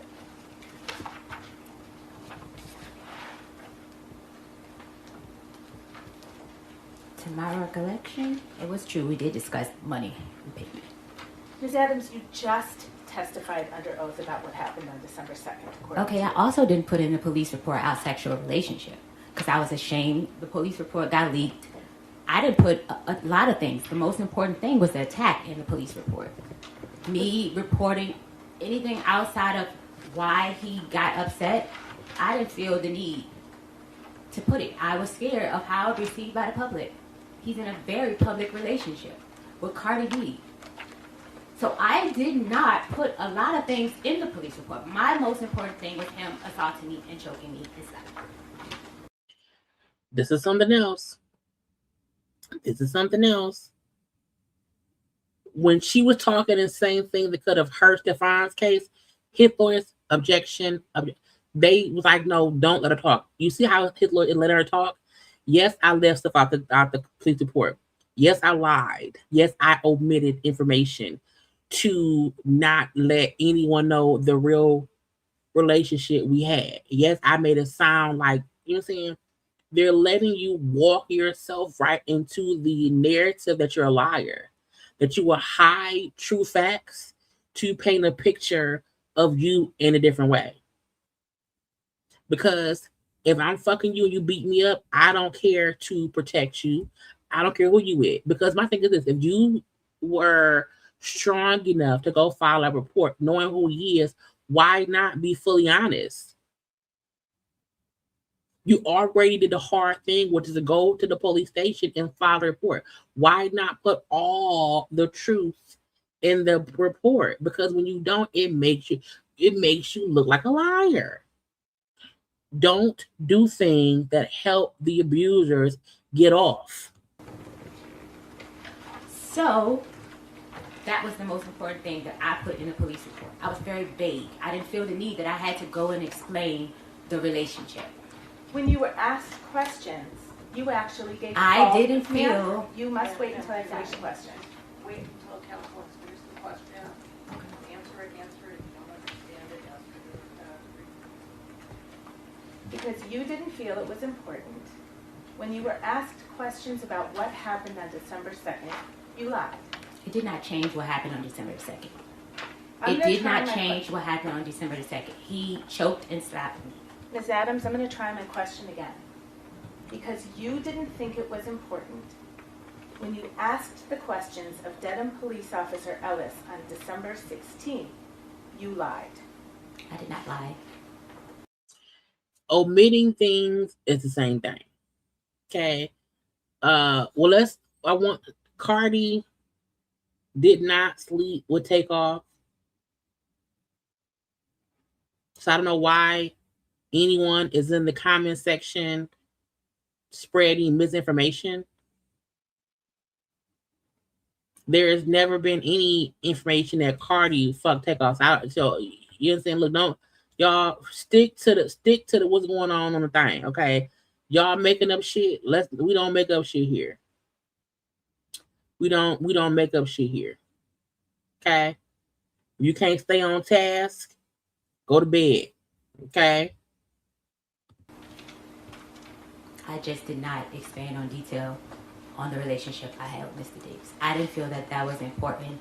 The sexual relationship, I didn't feel like that was important. I didn't feel it was important that he was upset because I told him I was not in love with him like those other women. I was ashamed of being with him. I didn't feel the need to explain it to the police officers. Also, I want to kind of compare and contrast. You know, when Megan was going through the trial, the Tory Lane situation, and she did not disclose that they had a sexual encounter, that part didn't matter because he shot that lady. You know what I'm saying? I feel like they weren't boss and employee. You know, when you are filing a police report that your boss attacked you because your boss did not pay you your money, that's separate from me and my friend hanging out one night at a party and he shoot me. It don't matter if I fucked him or not. He still shot me. You know what I'm saying? I think the reason this lie is a bit different is because the narrative was he hit me because I was asking for my money.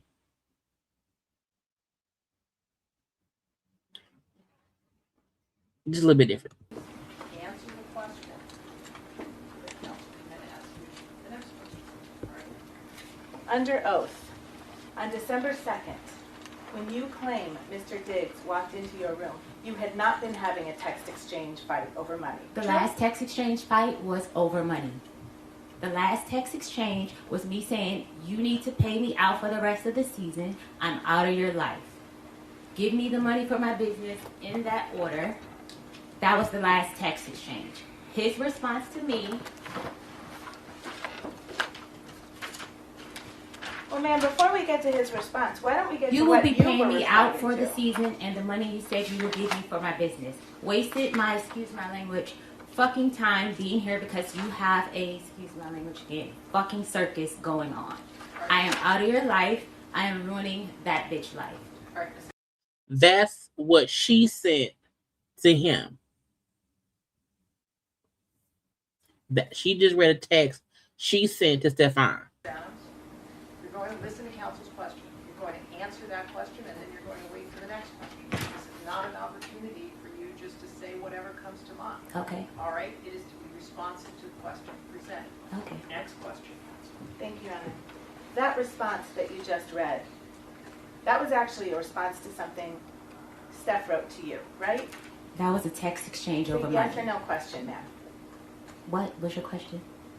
What you just read into the record, that was a response to a text message that Steph sent to you, correct? Yes.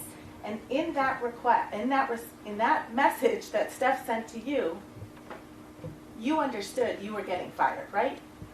No. What Steph wrote to you is, "I'ma leave you be. Thank you for cooking for me for this season. I appreciate you. Hate it even got to this, but oh well."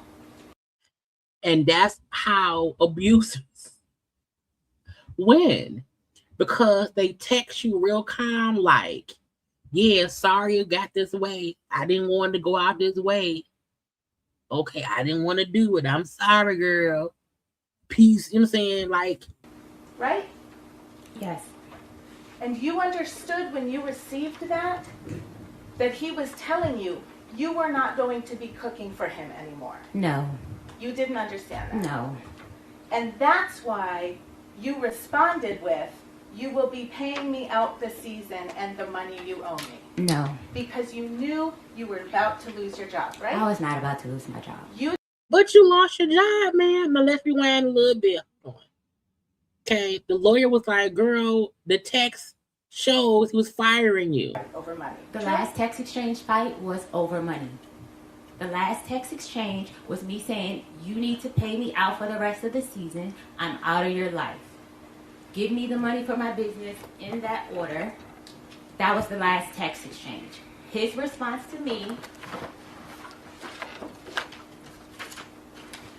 And if you notice, Stefon lawyer is allowing her to get emotional and keep talking because it makes her look like she's emotional. And before we get to his response, why don't we get You to will what be you paying were me out for responding the to? season and the money you said you would give me for my business. Wasted my, excuse my language, fucking time being here because you have a, excuse my language again, fucking circus going on. I am out of your life. I am ruining that bitch life.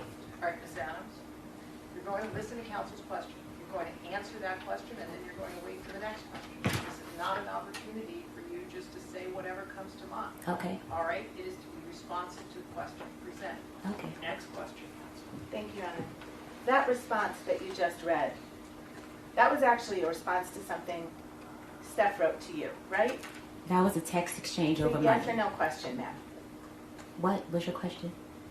What you just read into the record, that was a response to a text message that Steph sent to you, correct? Yes. And in that request, in that message that Steph sent to you, you understood you were getting fired, right? No. What Steph wrote to you is, "I'ma leave you be. Thank you for cooking for me for this season. I appreciate you. Hate it even got to this, but oh well." Which sounds like you're fired. Your services are no longer needed. Right? Yes. And you understood when you received that he was telling you you were not going to be cooking for him anymore. No. You didn't understand that. No. And that's why you responded with, "You will be paying me out this season and the money you owe me." No. Because you knew you were about to lose your job, right? I was not about to lose my job. You didn't understand, "I'ma leave you be. Thank you for cooking for me this season. I appreciate you. Hate it even got like this," as a sign that you were about to lose your job? No. In any event, you didn't tell Officer Ellis on December 16th when you reported this assault any of that, right? The last text message was about money.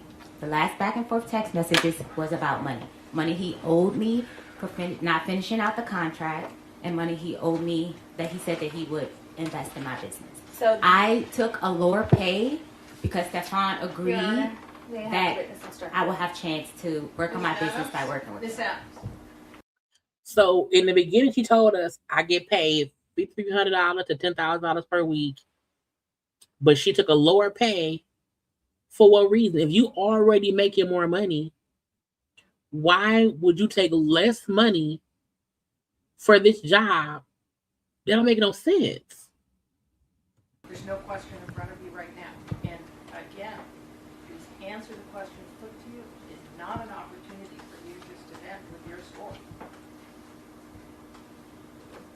You told other falsehoods to Officer Ellis, didn't you? No. Not to my knowledge. You told Officer Ellis that you had injuries from this alleged assault, right? I told him I had bruising, meaning redness, and soreness on my throat.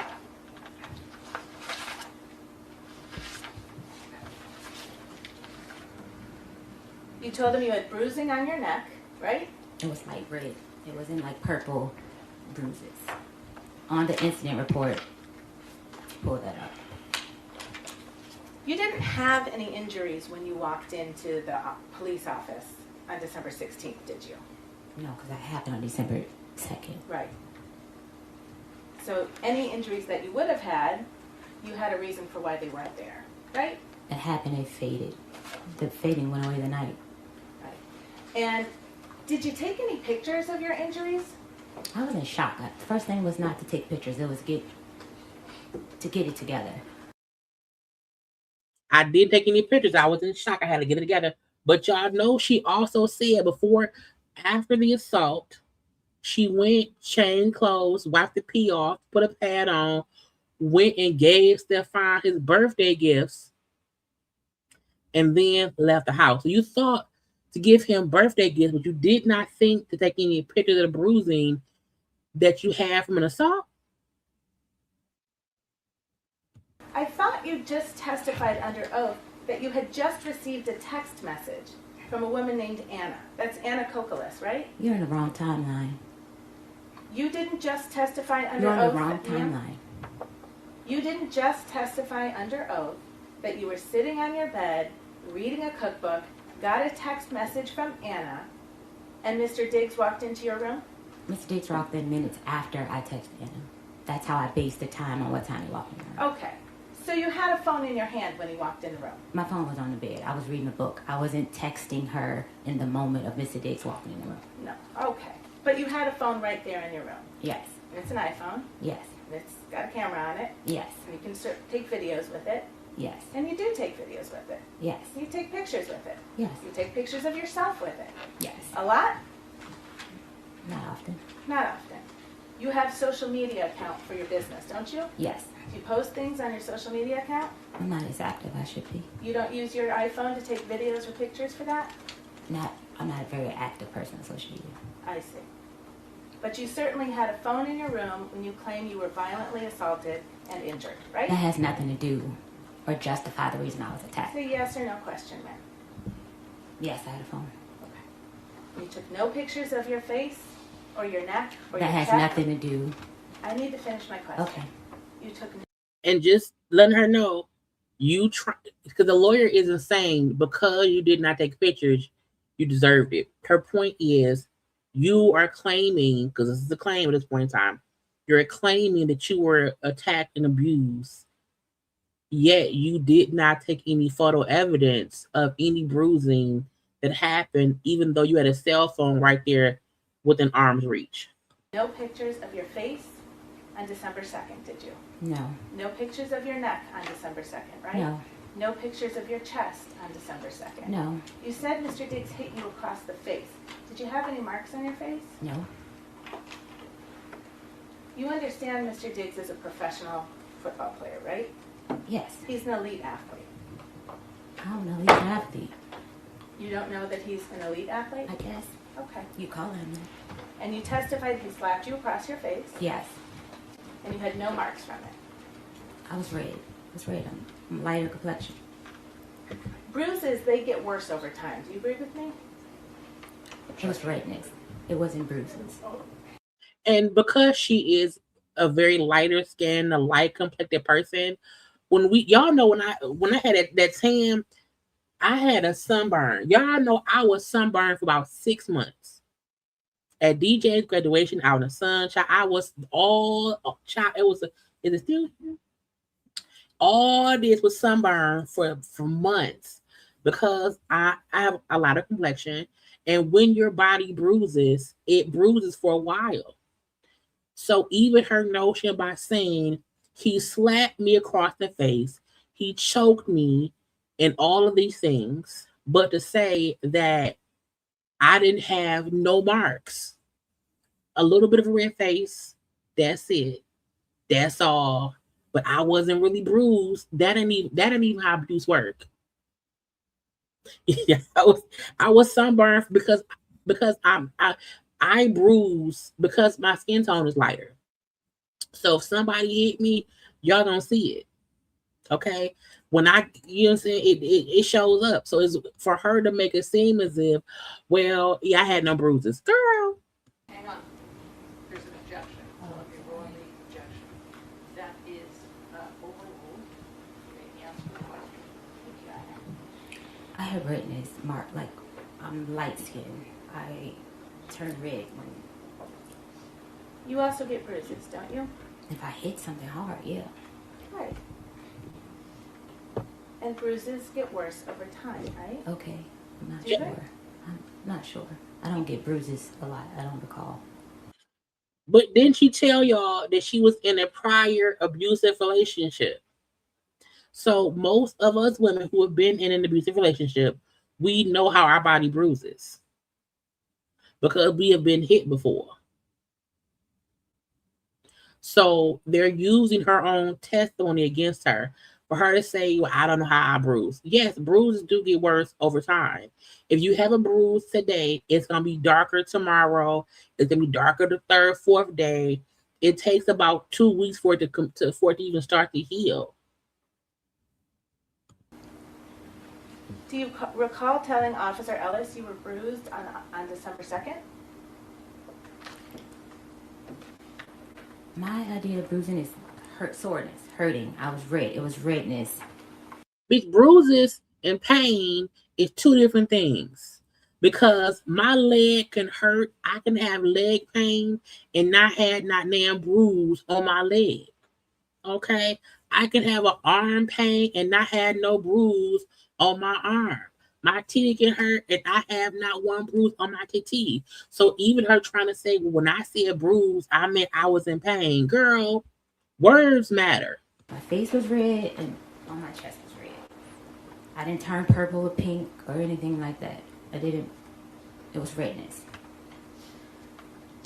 Because you didn't have any injuries when you walked into the police station on December 16th, Officer Ellis actually sent you a form to fill out to describe the injuries that you said you had on December 2nd, right? Yes.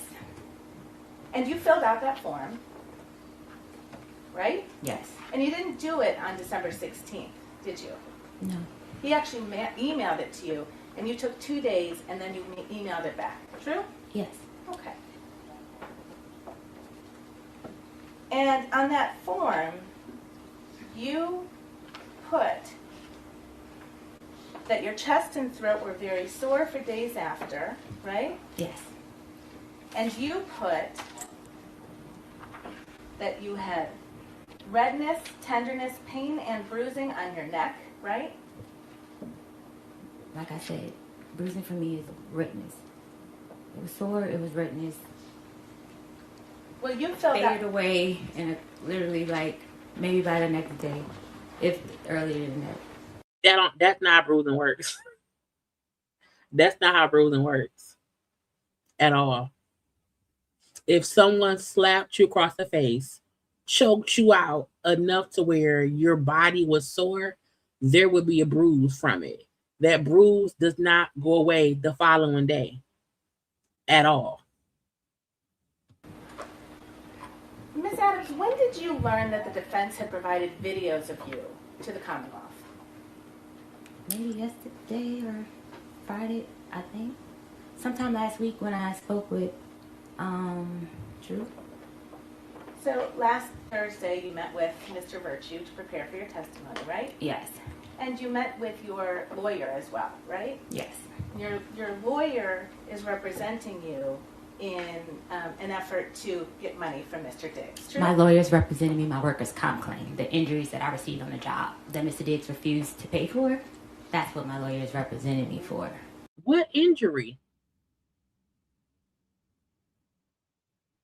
What injury? Are you sure about that, ma'am? She is my workers. I got my lawyer from workers' comp. We'll come back to that. Let's stay with the form. You told Officer Ellis on December 18th, so now 16 days after you say you were assaulted, that you had redness, bruising, and soreness on your chest, right? I told him that I wrote that.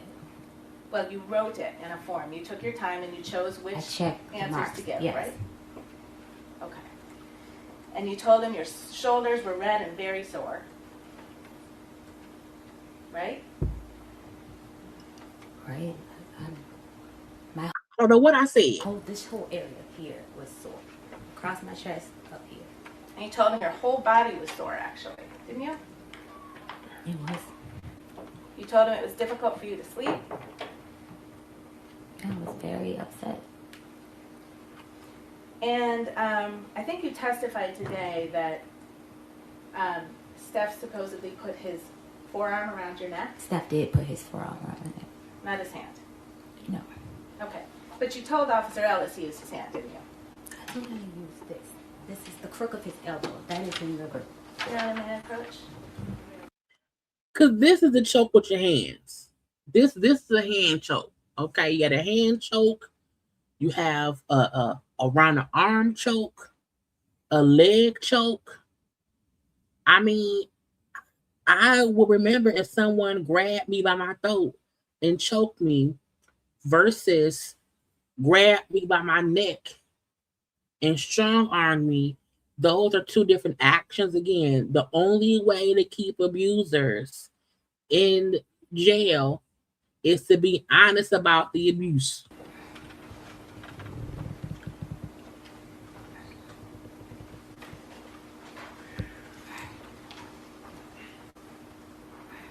That's the form that you filled out over a course of 2 days and sent back to Officer Ellis, true? Yes.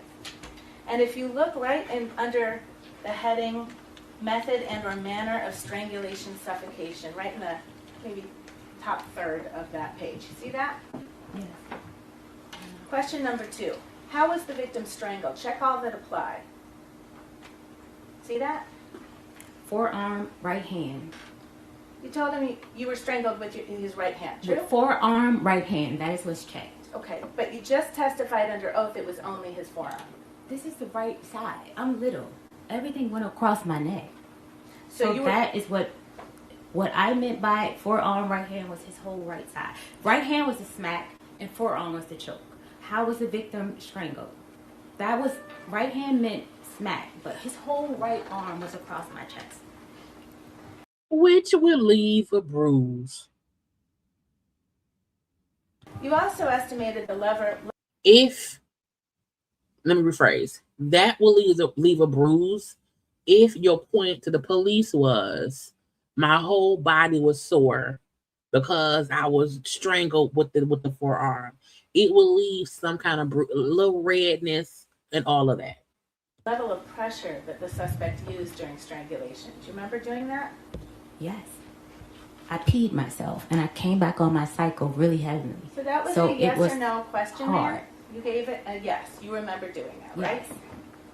Yes. He strangled me so tough. I got strangled so hard.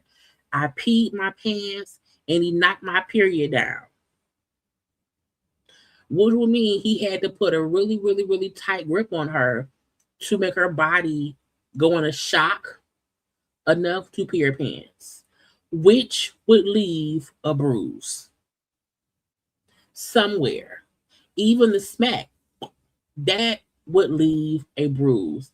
Maybe because she's so tiny and she's lighter skinned and he's a fucking 200-pound football player. And you had a choice. Low is a 1 and 10 is a high. See that? Yes. What'd you pick? 10. 10. Yes. You said Mr. Diggs is 6 feet tall. He's actually 6'2", right? I don't know. You don't know how tall he is? You've known him for 4.5 years. I don't know. He's taller than me. Way taller than me. Okay. And you know he lifts weights every day, right? He takes hits from 300-pound men, right? For his job. True? I guess. Do you know that? No, I don't know what his role is. And I thought he run the ball. I don't know if people, I'm not sure what he does. Bitch. I'm fighting for my life. Y'all killing me with this. Girl. You told us you are a professional private chef for athletes. And you have known Stefon Diggs for over 4 years. You are trained to help athletes heal their bodies, but you want us to believe you don't know that football players get hit in football games? She is a goddamn liar. She is a motherfucking liar, is what she is. Girl. How many games that Steph Diggs has played in have you attended? I don't know football. I don't watch it to know what's what. I've attended a couple games. I have never been to a football game in person. I've watched a few of them on the television because I watch them. Even if I don't know which position Stefon play, Russell Simmons play, Tom Brady play, even if I do not know what position anybody on a football field play, what I do know is if you own that fucking field, you get tackled. I don't know nothing else. I know that. I know, yeah, you may run the ball, but anybody who's running the ball can get tackled, ho. That's the point of football. Catch, tackle, take it down. What? Question was, how many of Stefon Diggs' games have you gone to and watched? Gone to, maybe 4. And you don't know that he gets tackled in that game? I don't really watch it, honestly. I'm just there for the vibes. I don't really know what be going on in football. I don't know the rules. I think you will. I don't know the rules. I don't really watch the game. I don't know. Well, how can you be a chef that helps men's body heal from the bruises and the injuries from playing football? If you, because wouldn't certain fruits and berries help a torn Achilles or a torn shoulder or a cracked rib? Wouldn't you need to know what helps the body heal? Wouldn't you need to know how they got hurt to help heal the girl? Agree with me, I think, that if Stefon Diggs used 10 out of 10 force on your neck, it was 10 for me. For my little body and what I couldn't breathe, it was a 10 for me. The question was, estimate the level of pressure that the suspect used during strangulation. It felt a 10 to me. I could not breathe. So you chose to answer a different question than the one you were asked. This questionnaire is about me. Why wouldn't I answer it about me? This is not a questionnaire that's a united, I don't know how to say it, a global, this is about me. This is what happened to me. Okay. Are you sure? But you will agree with me, hypothetically speaking, if Stefon Diggs used 10 out of 10 strength to choke someone, anyone, that person would have bruises on their neck. I would not agree. You will agree that if Stefon Diggs used 10 out of 10 force to choke you, you would have bruises on your neck. Objection.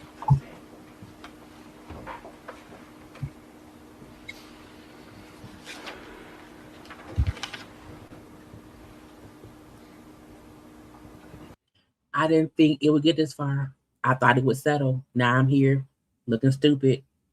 And even though he did what I said he did, I still look dumb. And he gonna probably get off because I am not a good witness.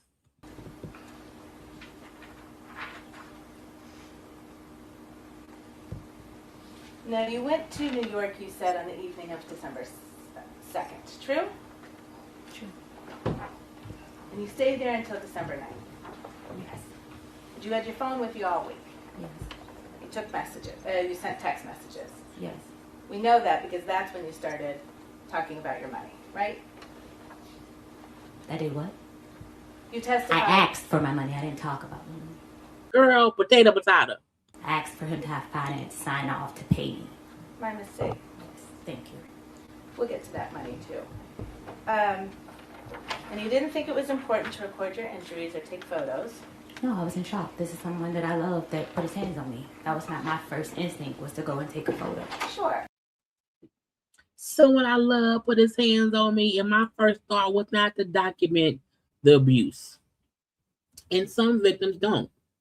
A lot of women or men who get abused, some people don't document the abuse, but they also don't then go file a police report about the abuse. And then December 3rd, you didn't take any pictures? No. And December 4th? A very complicated relationship. No, I did not take photos. And you didn't take any videos? No. And you didn't go to the ER? No. You didn't go to a walk-in? He already hadn't paid my medical bills. Why would I go get more medical bills? Objection, Your Honor. Move to strike. The answer would be stricken on responsive. Jurors will disregard it. I'm still wondering what medical bill. Did you cut her finger? You didn't seek any medical attention, right? Unpaid medical bills. Your Honor.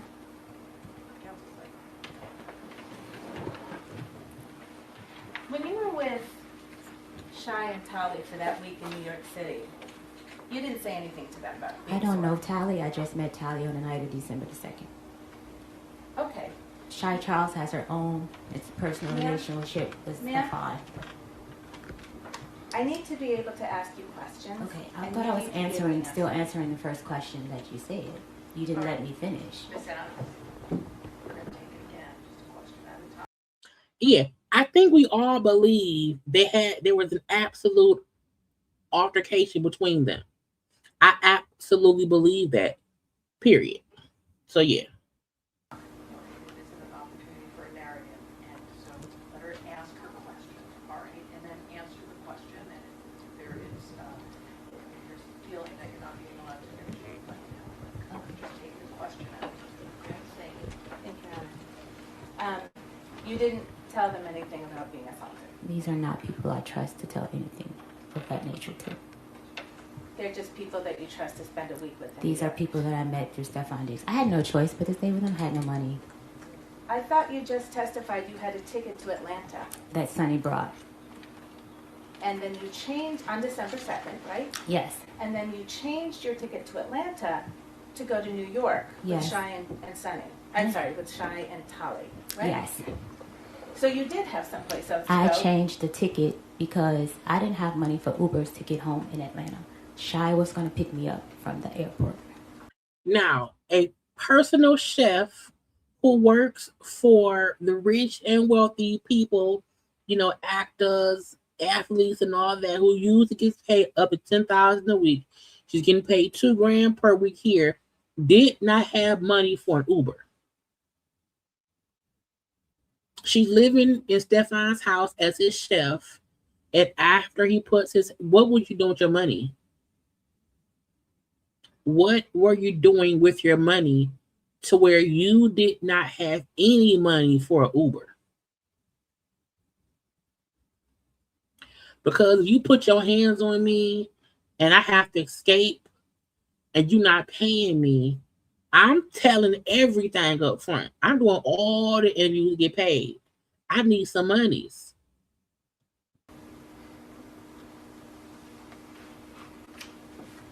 Okay.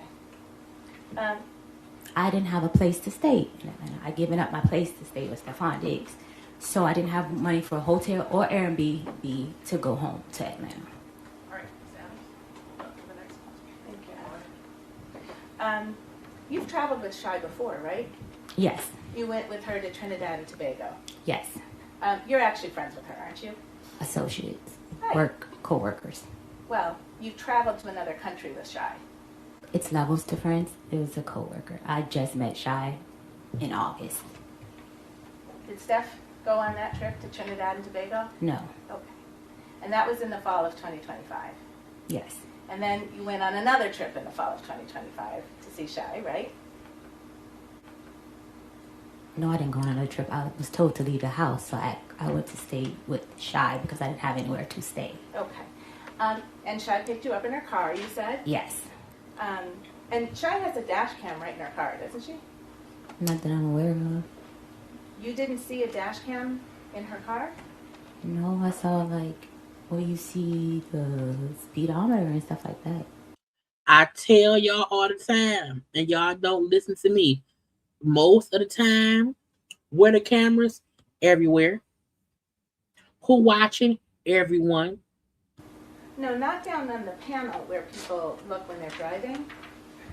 Up on the top of her car. There's a bar on the top of her car with a dash cam on it, right? No, I didn't see that. You didn't see that? No. Okay. Did Shy ever tell you that she had a dash cam in her car? No. Okay. Did you know that you were being recorded on that dash cam on December 2nd? No. So, again, I claimed we had a physical altercation on December 2nd. I left his house December 2nd, went to New York for a week. When I went to the police on December 15th, 16th, or whatever, for roughly 2 weeks later, and I said all this stuff happened, but she had no idea when she left and went to New York the night that the altercation happened. The car she got into had a fucking dash camera. Did you know you were being recorded on December 3rd? No. You know now you were recorded, correct? Yes. And you've seen the videos that came from Shy's dash cam in her car, true? No. Oh, you haven't seen them yet? No. Bitch, roll that beautiful being footage. Again, this is no way in a way of defending Stefon. I gotta keep repeating that so don't nobody think I'm up there supporting that man, because I'm not. I'm just talking about that lady's testimony. Okay. Again, this is December 3rd, 2005. Okay. Late at the nights and whatnot. Okay. It was why I'm around here laughing and giggling, even though I was just tackled by a goddamn 6'2" football player. But I have no idea I'm being recorded in this girl car with her dash camera. Now I didn't show much of this because we couldn't see that much of this one video, but this is just proof of them showing her face the night that she could see the slap happened on the 2nd. This is like child late at night on the 3rd. I don't know, Ms. Adams, were you able to see that person in that video? If not, we can play the whole thing. Okay. Exhibit 5, I think, is just a number of videos in one exhibit. So this is also her on the 3rd in the daytime, around 4 p.m. Okay. This is still the following day after the choking and the slapping. Thank you, Ms. You recognize that person as you? Yes. And that's you in Shy's car, right? When you visited her in New York City? Yes. And you say you don't remember if that's, what date that is? Your Honor, I'm sorry, may I approach one more time? If I could direct your I screen. didn't say I didn't remember what date it was. Oh, I can't tell the date. I don't remember. I was in her car with Faith for a little week. okay. You're telling me it's December 3rd. If I can direct your attention to this line right here. See how it says 2025 1203? Do you know what that means? Okay. She was saying, I don't know what day that was. She's like, man, you see on the bottom, it says 12/3/25. That's the date, bitch. That's the date. But this is you on your New York trip Yes. with Shy in her car. My New York State was shot. Okay. Do you remember, well, first, you, Shy, and Tali all stayed in Brooklyn in New York from December 2nd to December 9th, right? Yes. And you all stayed in the same bedroom, Yes. slept in the same bedroom. Yes. But I swear to God, the moment I heard her asking her, so y'all was in Brooklyn and then in the same place in the one bedroom. It was one bedroom. Cardi B said, I'm in Miami, pull up on cruise ship. You hoes is in Miami, 4 hoes to a room shit. I was like, not 3 hoes to a room. Not you went to stay in Brooklyn and 3 grown women shared one bedroom. Girl. And we're together a lot of the time that week. True? Mostly yes. Okay. And there was one night where you and Tali were kind of goofing around with the video and taking videos. Do you remember that? I don't recall it. Okay. Mr. Kettlewell, can we play? Roll that beautiful beef, girl. And Ms. Adams, did you recognize the person on that video? Yes. Who is that? Me. And that's in Now hold on. Because I wish the person recording would have stayed on camera more showing the dancing. However, child, this is her dancing around the girl house a couple days after the whole situation. Now, I'm not saying that if you are an abuse victim that you don't dance and have a good time. I ain't saying it at all. However, they're showing, girl, you were in the city the following day with no bruises. No face bruise, no neck bruise. You told the police your shoulder was hurting, your neck was hurting, and all of that. But you dancing in the child. one thing lawyers will say, if you are complaining or you are suing someone about pain and suffering or whatever, you can't be on anyone's camera dancing around looking good. And you up here in New York dancing and lollygagging, okay, dancing and dancing, you know what I'm saying, with no bruises. So they were showing this video in court.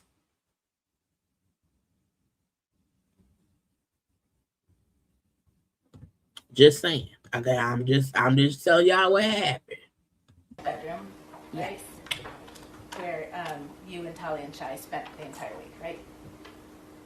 Majority, Tali would sleep on the couch some days. I'm sorry? Tali would sleep on the couch some days. Okay. But in that video, that was, Tali was videoing you, right? Okay, I don't recall that. You don't remember that? Yeah, but Girl,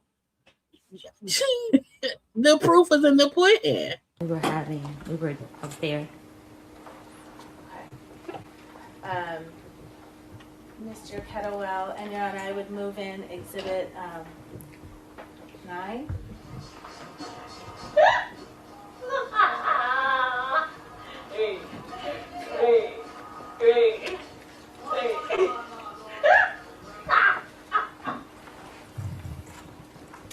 Ms. Adams, that was Now, why would girl? you on that video, correct? Yes. And Your Honor, I would move in stills as Exhibit 9 and 10. Let's bring in the still shots. Let's bring in the still shots, Your Honor. And I just ask you to look at those and tell me if that's a fair and accurate representation of you from the week you spent in New York. Let's show your face and your neck.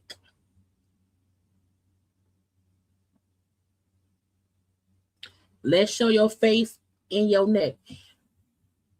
To me, this doesn't prove they did not have a physical altercation.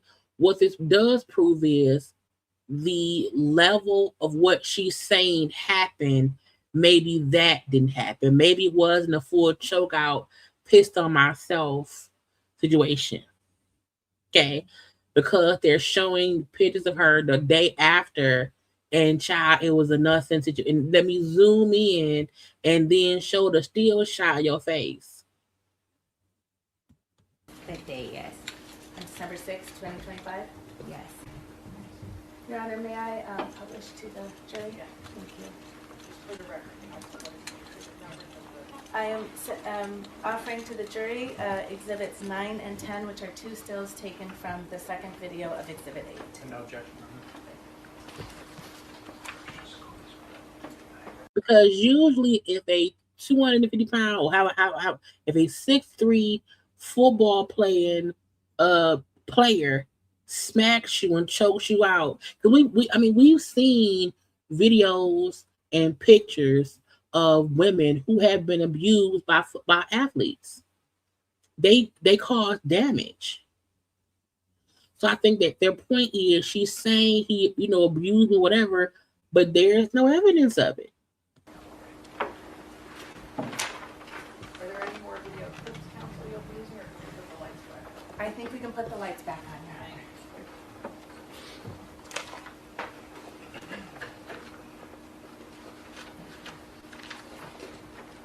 Now, And even if her statement was, I didn't get bruised, but I was in pain. I didn't get bruised, but I was sore. You up there mollywopping. Up there two-stepping it.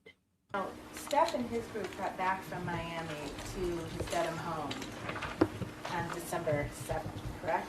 I'm not sure the day he got back. I got back on the night. I'm sorry? Tuesday. Well, it was late in the night. Tuesday, if I'm not mistaken. The 9th I got back. Well, you know he got back to the Dedham house before you did. I didn't know that. When I got there, I realized that he was there. I was in no communication with him on what day he was coming back. But you were in communication with him. To ask for my pay, yes.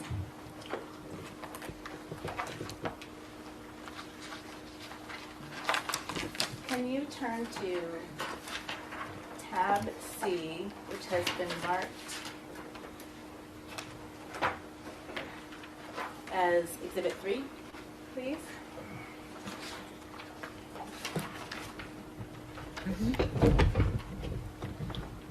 And you testified about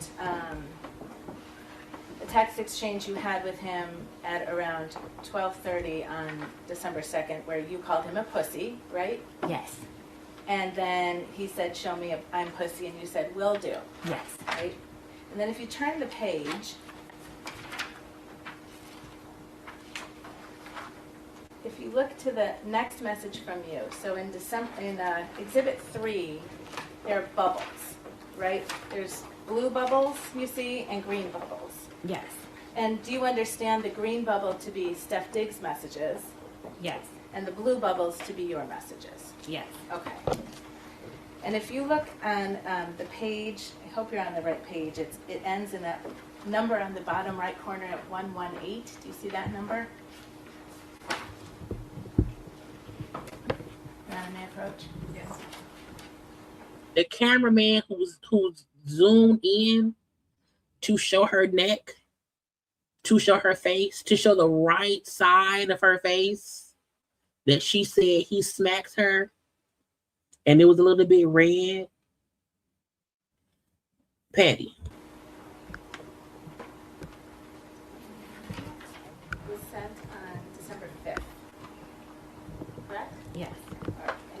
Yeah, I do feel like her lawyers and them made her look more modest, more mature on stand, because she does look different in the videos, which were just from last year.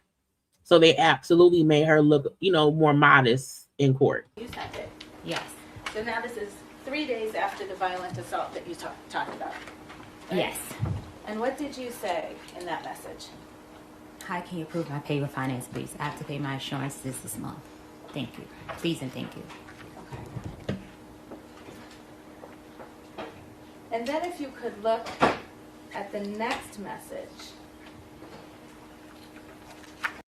She knows she busted. Again, this does not mean Stefon did not do something.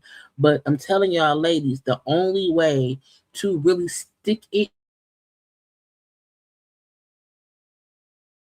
always take pictures, always speak about what happened.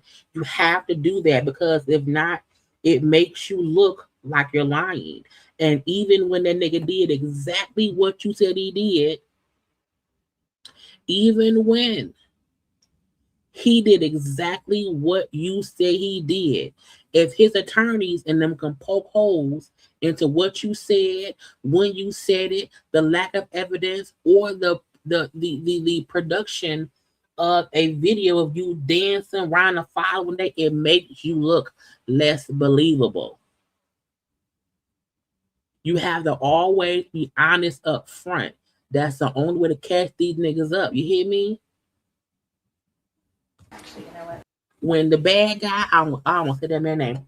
When the bad guy ran up and attacked me with a steel baseball bat when I was 22 years old, whatever I thought it was, and I was bruised up, we took pictures immediately.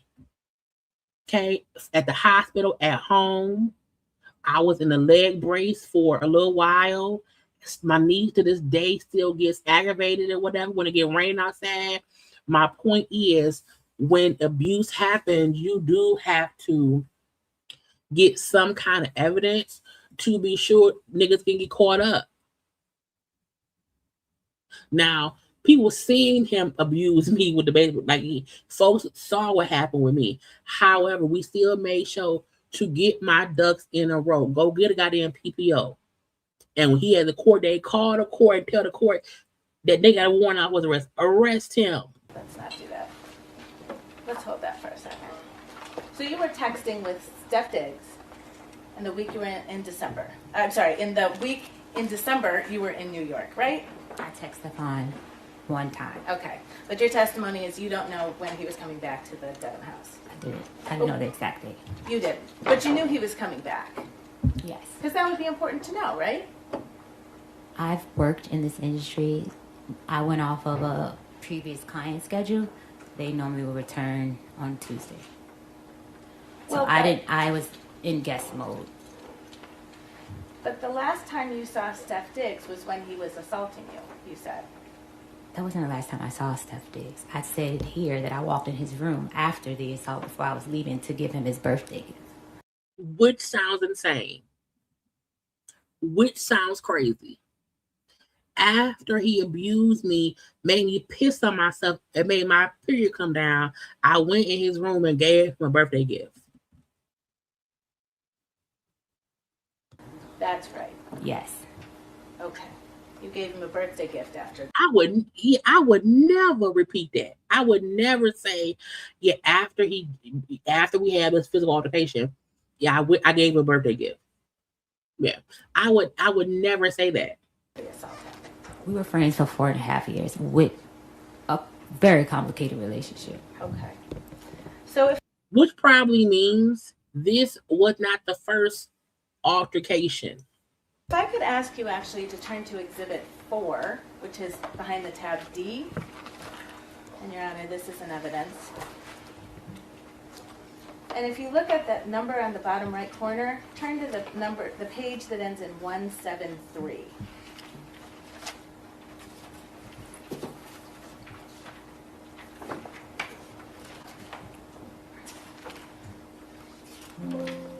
And I'll ask you some questions before we get to that substance, okay?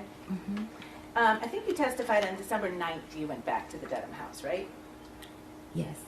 And you got yourself an airplane back to Boston, right? Sonny got me an airplane back to Boston. Okay. And you landed at Logan Airport at night. Yes. Then you took an Uber to the Dedham house. Yes. You arrived around 11:30 p.m. Yes. You were alone. Yes. You came by yourself. Yes. Didn't bring anybody. No. Okay. So I left the house because you jumped on me. I went to New York for a week. I then came back to your house at night by myself because I live here. Okay. And when you got in the house, you went and knocked on Steph's bedroom door. I went to put my things away and I knocked on his door. Yes. I'm sorry. I went to put my things away and knocked at his door. And that was around midnight on changing over from December 9th to December 10th, right? That's what it says here. I don't recall the time, but this is what the messages say. Well, he didn't open his door, did he? His code was different. He changed the codes when I came back. Ah, right. Because in that house, the bedrooms all had key codes on each door, didn't That they? he controlled. Yes. Did the bedrooms all have key codes on that door? Yes, that he controlled. I'm sorry. This is a yes or no question. See if you can try it. Now, bitch, let me tell you this. Had the lawyer said to me, these are yes or no questions. Let's see you, bitch, don't play with me. Don't call me dumb. Don't call me stupid. I mean, this is a yes or no question. Can you do it? Let's try it.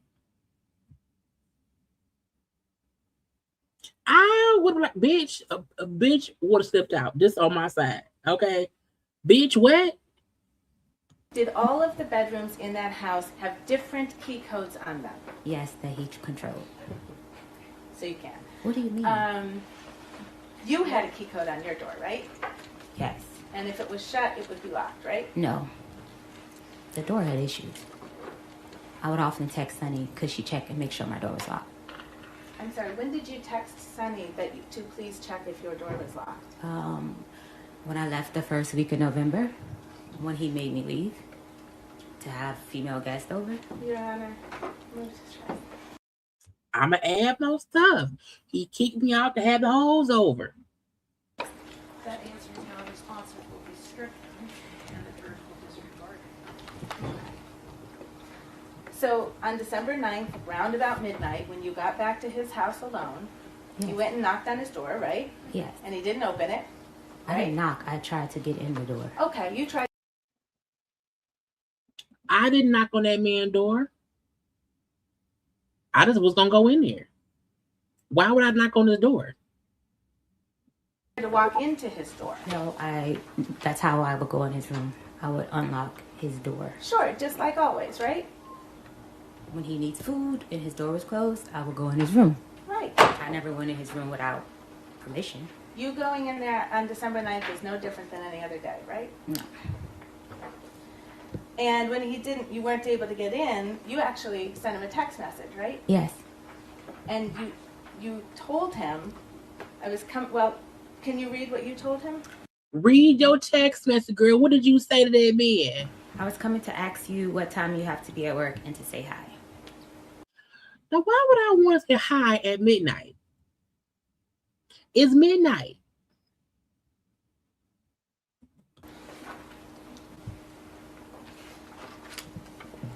Okay. And then you just went right back to work, right? Yeah, I went to bed. I'm sorry? I went into my room and went to bed. You went into your room and you went to sleep? Yes. By yourself? Yes. In the house? Yes. With Steph Diggs there? Yes. And then the next morning you got up and you made him breakfast? Yes. Now you told Officer Ellis when you reported the assault that you left your position on December 2nd. Do you remember that? I was saying I left the house. I didn't leave my position. If you tell a cop I left my position, that means you left the job. It's really going back to get my things. I had no plan, with nowhere to go, so I needed to be nice there. To me, that also shows she's not really a professional chef who work for multiple rich, wealthy people. Because if the abusing dick dude you fucking around with ain't paying you right and you can't even afford a fucking Uber, why would you not go work for someone that can pay you money? You said in the beginning you are a professional chef, 13 years, you work for the expensive people, you cost $5,300 up to $10,000 a month. Why, when you're not getting paid and you're broke, would you not go and work for somebody else? Why would you stay and work for Stefon if he's not even paying you good enough? He's not paying you at all. He's abusive, and a dick ain't worth it. Did you tell Officer Ellis, after the alleged assault on 12/2/2025, Adams left her position and left the residence to stay with a friend in New York? Left my position mean I left to get on a plane and go. I didn't tell him I quit. That didn't mean that I quit. Meaning I may have said the words, I left my position, which means I quit my job. I'm not working there no more.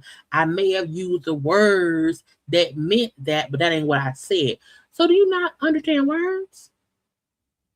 You didn't quit. No. Did you tell Officer Ellis that on 12/9/2025 you returned to the house just to get your property? Yes, I was going to get my property. But you were also going to work for a while first? Basically, I was going to get my property. I was trying to get my money. I asked Mr. Diggs the next day about my money when I returned to the house. And you kept on cooking and doing your job for a whole nother week, didn't you? No, I stopped cooking. If I'm not mistaken, I didn't cook over the weekend because I said on the 11th, I asked Mr. Diggs in front of his mother and Shy Charles about my pay. Okay. That was another text. I'll ask a different question. Okay. On several days of that week, you simply kept doing your job, right? And asking for my pay.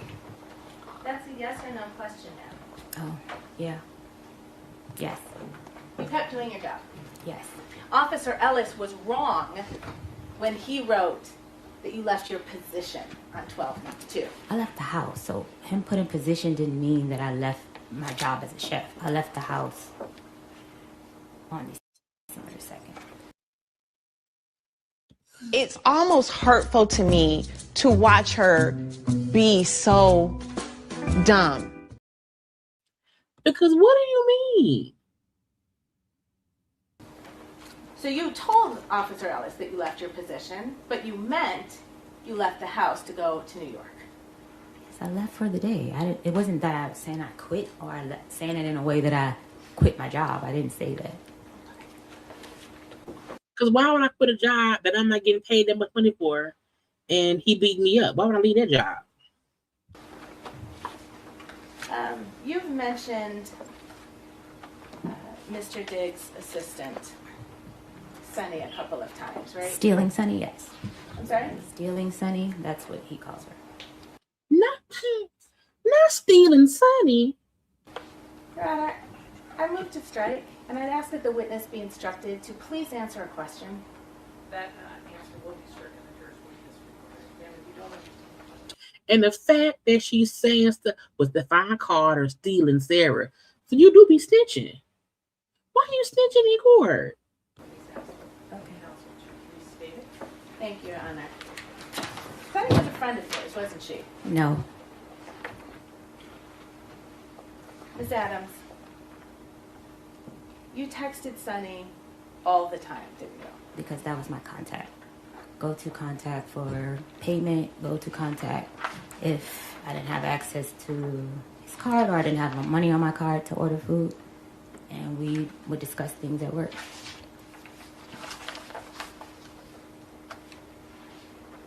I'm going to show you a document.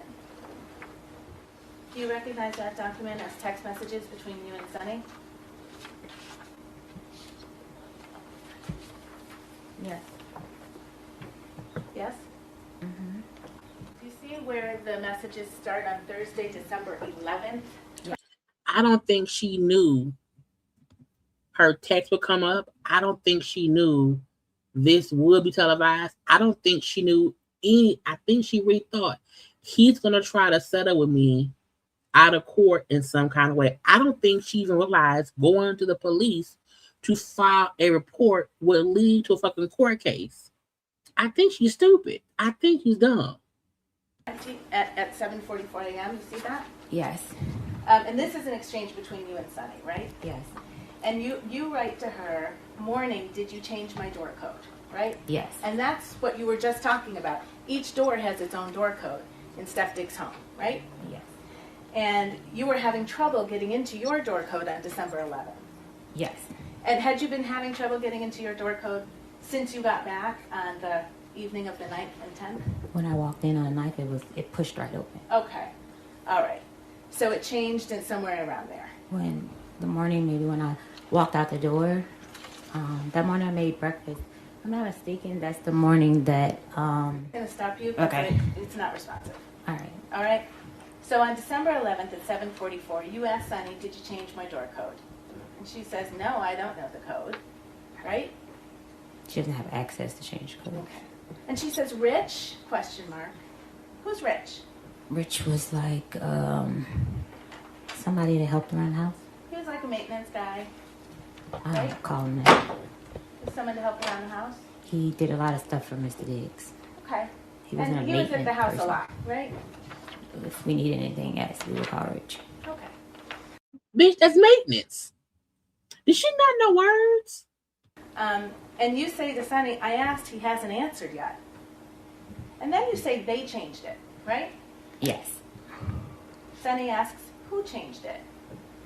Your Honor, may we be seen inside? All right, so you say they changed it, right? And Sunny asks, who changed it? And what did you say to Sunny? What did you say to Sunny when she said, who changed it? He said they. So What else did you say to Sunny? He said, hey, so Steph and his name was white bitch. I'm sorry? What? I said, he said they, so Steph and the white bitch. Not the white bitch. Now, y'all see in court, excuse me for saying, I gotta say fuck and bitch. Excuse my language. Again, girl, not you in the text talking about the white bitch. Who's the white bitch? When you said, he said they, the he in that sentence was Steph, right? Yes. No. Yeah. Yes. And the they, who is that? Them two together. So your testimony is, so the white bitch, is that Lindsay? Yes. Okay. Oh, the white bitch is Lindsay. Lindsay, a white bitch? All right. Again, I don't think she thought her text about the white bitch would ever come into play. So was that the kind of thing you said to your coworker? Yes, because she called me a bitch first. I see.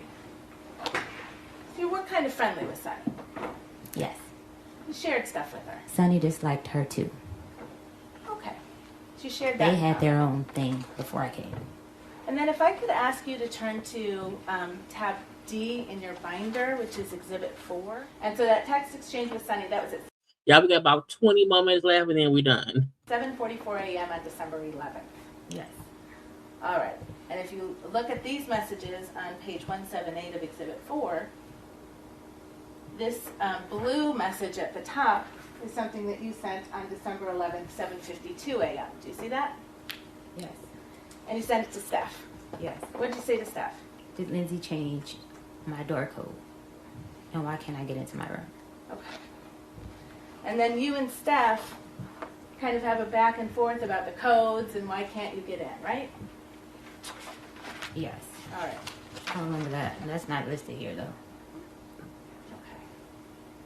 And meanwhile, you're also having a text exchange with Sunny about Steph and the white bitch, right?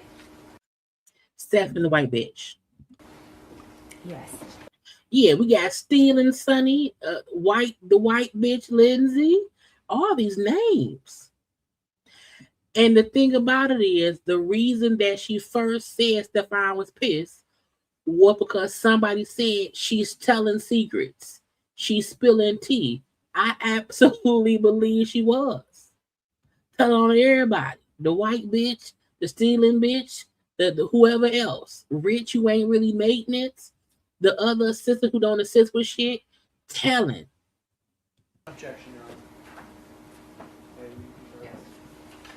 So you and Steph have some back and forth that same morning, December 11th, right? Yes. In text message. And he explains to you, if you can turn the page to 2 pages in, page 180. Ain't nothing worse than having to see your comments that don't help your case in your face. He explains to you, I didn't know if he was going to come back or not, so I had him changed.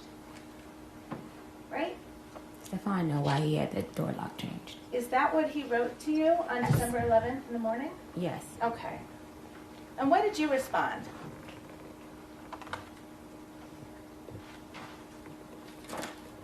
It's right there on the same page in the blue bubble. No, it's Can not. you see it? Lord. Lord. Lord. And if you can turn the page, Steph wrote, shit you was saying, it was like it was over with. I was like, well. You understood he was talking about the text fight you had on December 2nd, right? No. Yeah. What did you respond to Steph? I said no. I'm sorry? I said no. I didn't You said no, but you shook your head yes.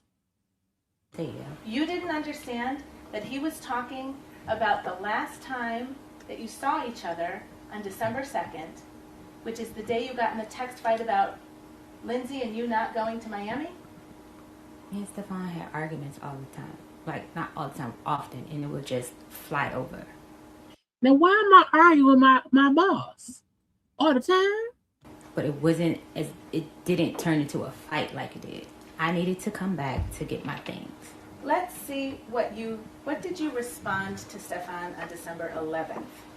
And this is now 9 days after you were assaulted, supposedly. I was assaulted. It wasn't supposedly. What did you respond to Steph? Was very emo. Sorry I made you feel that way. I don't want to leave. I want to stay to take care of you as long as I need you. And you sent him a second message. Really sorry, Steph. You were angry with him on December 2nd. You already I testified to that. needed to be nice to Stefon in order to get my pay to leave. I'm sorry, you were texting? I needed to be nice to Stefon in order to get my pay to leave. When a man is abusive, leave. Don't try to be nice to get something out of that man. Leave. When you are, as you said, a 13-year senior chef who's worked for other rich people, bitch, leave. Because he's the asshole. Let's talk about your pay. Yes. You admit that you were apologizing to him about December 2nd and your behavior, don't you? I was being nice to Stefon to get back in his good graces. This means emotional. This means emotional. Just emotional. Get paid. You were apologizing for your Not behavior. by choice. You were apologizing to Stefon Diggs by text on December 11th for your behavior on December 2nd. Not by choice. Is that a yes? That's a not by choice.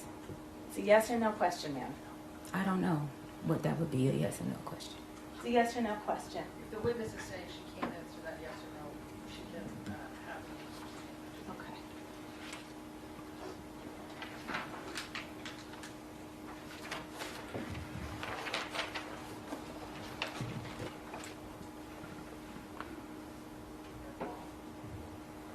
All right, so your claim, I guess, is that Steph owed you money.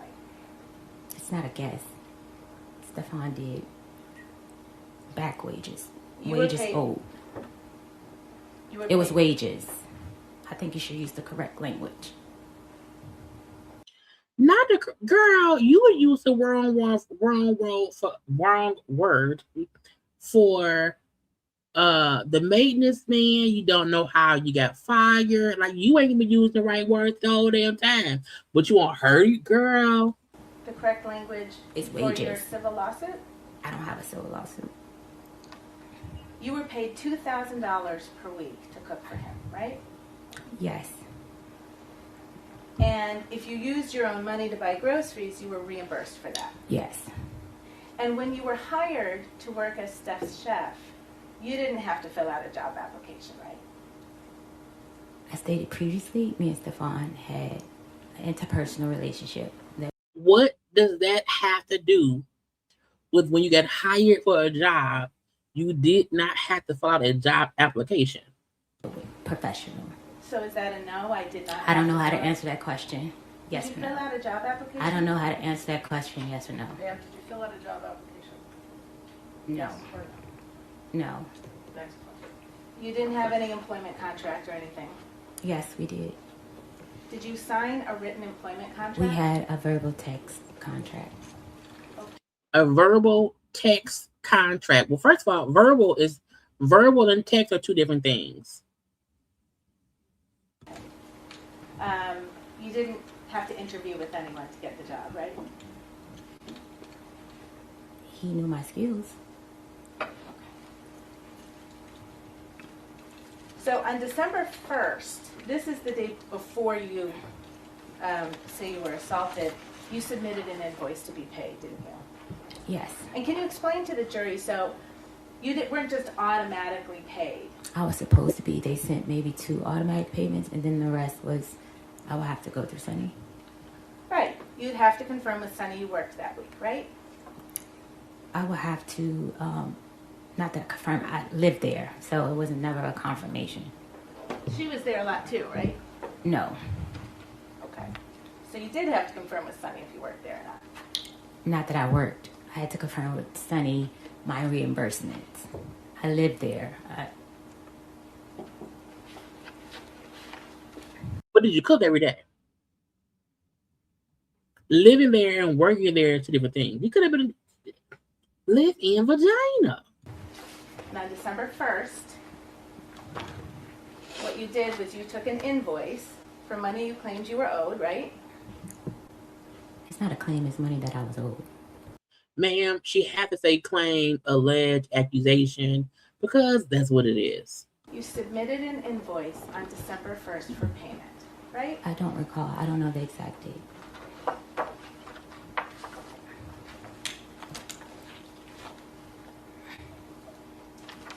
Let me give you the proof.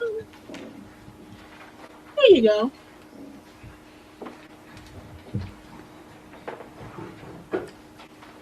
Let me put in front of your face what you say you don't know. Hello? Have you seen this document before?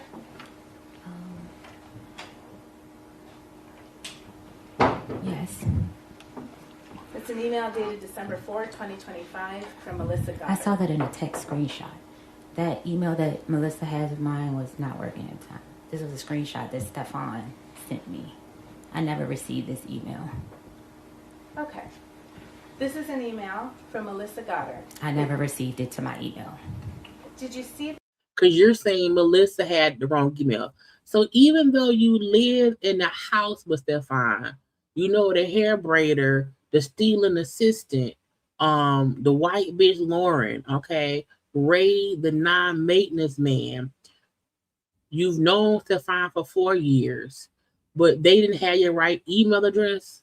Okay. I have the same email address since I was in high school. The text of this message before? I seen a screenshot similar. I can't recall You know the you exact have. message. Would you like me to give you a document to Sure. refresh you? Yes. We were just looking at. Stefon, like, I was fucking her. And what a receipt. Do you want me to bring the receipts? Do I need to bring the receipts? No. He like, please put forth the receipts because I want to go home. I got 4 bitches at the crib waiting for me. I need to go. I want to leave, Jesus. I know I'm guilty of doing things, but I want to go home, Lord. An email, and you didn't remember. You said you hadn't received it in that form. If you can turn the page, did you see the invoice? Yes. And that was your invoice, right? Yes. And you said on that invoice dated December 1st, right? Yes. That you were owed payment of $2,000 for three weeks in November, right? Yes. And you were owed grocery reimbursement for $3,179.06, right? Yes. And that was what you submitted to get payment. Yes.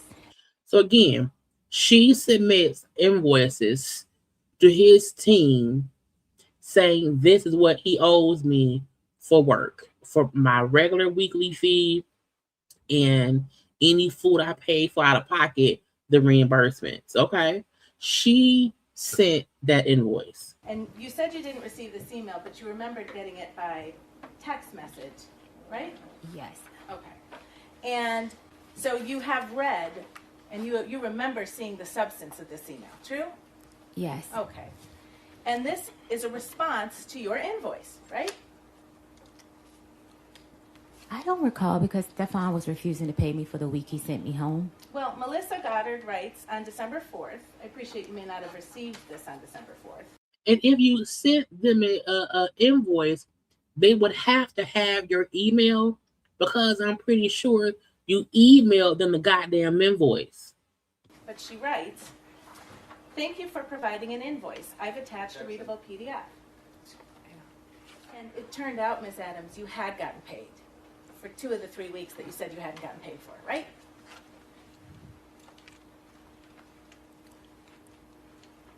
This is missing a whole lot of stuff. It's a yes or no question. I can't answer your question correctly without the proper evidence. Your Honor, may I approach? You may.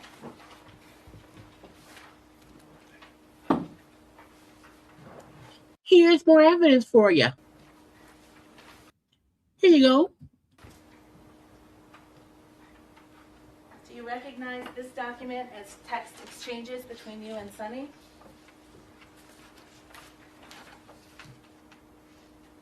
She like,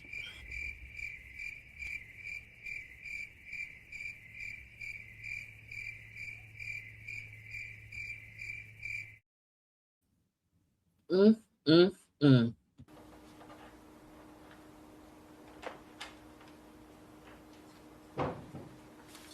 Yes. Dated December 9, 2025. Yes. And you're the person in the bubbles on the left? Yes. And you write to Sunny, hey, so I looked over my transfers, payment history, and they sent payments, 11/7 and 11/21, totaling $4,000. See that? Yes. So you knew that you had actually been paid for 2 of those 3 weeks that you tried to get paid for again, right? What's your name? I never got your name. Girl, my name don't matter, bitch. Answer the question. Why my name matter? Did you know that I don't you know. had I been was trying to address you by your name because you don't need to address me yes or no, lady. I'm not this. I don't know. I can't answer that question correctly. You knew on December 9th that you had been paid for 2 of the 3 weeks you said you hadn't been paid for, didn't you? I don't understand the question. Oh,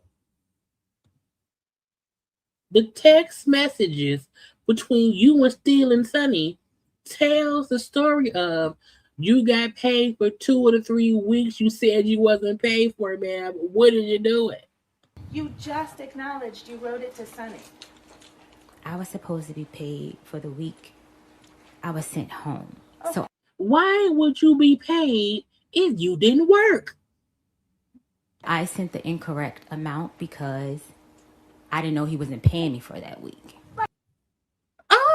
Oh. Anybody that ever told you differently was a fat phase-on liar. You can't. Is she a fat phase-on liar? Girl, is she a fat girl? That's suspicious.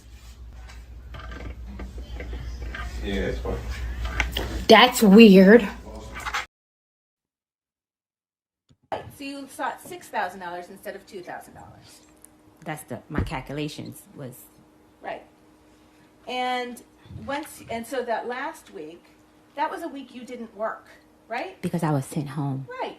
Again, if you did not work that week, why would you ask to be paid for the week you did not work? So you weren't in the kitchen cooking. Mr. Diggs sent me home because he had girls at the house. Whatever you're going to add is not responsive, Your Honor. Yes. Meaning it doesn't matter why you wasn't working. The point was you wasn't working. It don't matter if he was because he had 4 holes over, 2 holes over, three pit bulls and a camel. It does not matter the reason you didn't work. The point is you did not work. And I don't think Chef had PTO days. If you don't cook, you don't get paid. I don't understand. Her question. Answer Attorney Steele's question. All right, if you can. If it's confusing to you, she will restate it. Counsel, would you restate your question? Yes. So you weren't in the kitchen cooking that week, right? No. Okay. If you can turn back to tab D, the page that ends 171, this is Exhibit 4. It has been marked and admitted into evidence. Let me know when you get there. You're there? Mm-hmm. So these are both, on this page, these are both blue bubbles. So this is your text messages, right? Yes. All right. And on December 9th, 2025 at 2:27, you text Steph Diggs, right? Yes. And what do you say to Steph Diggs on December 9th?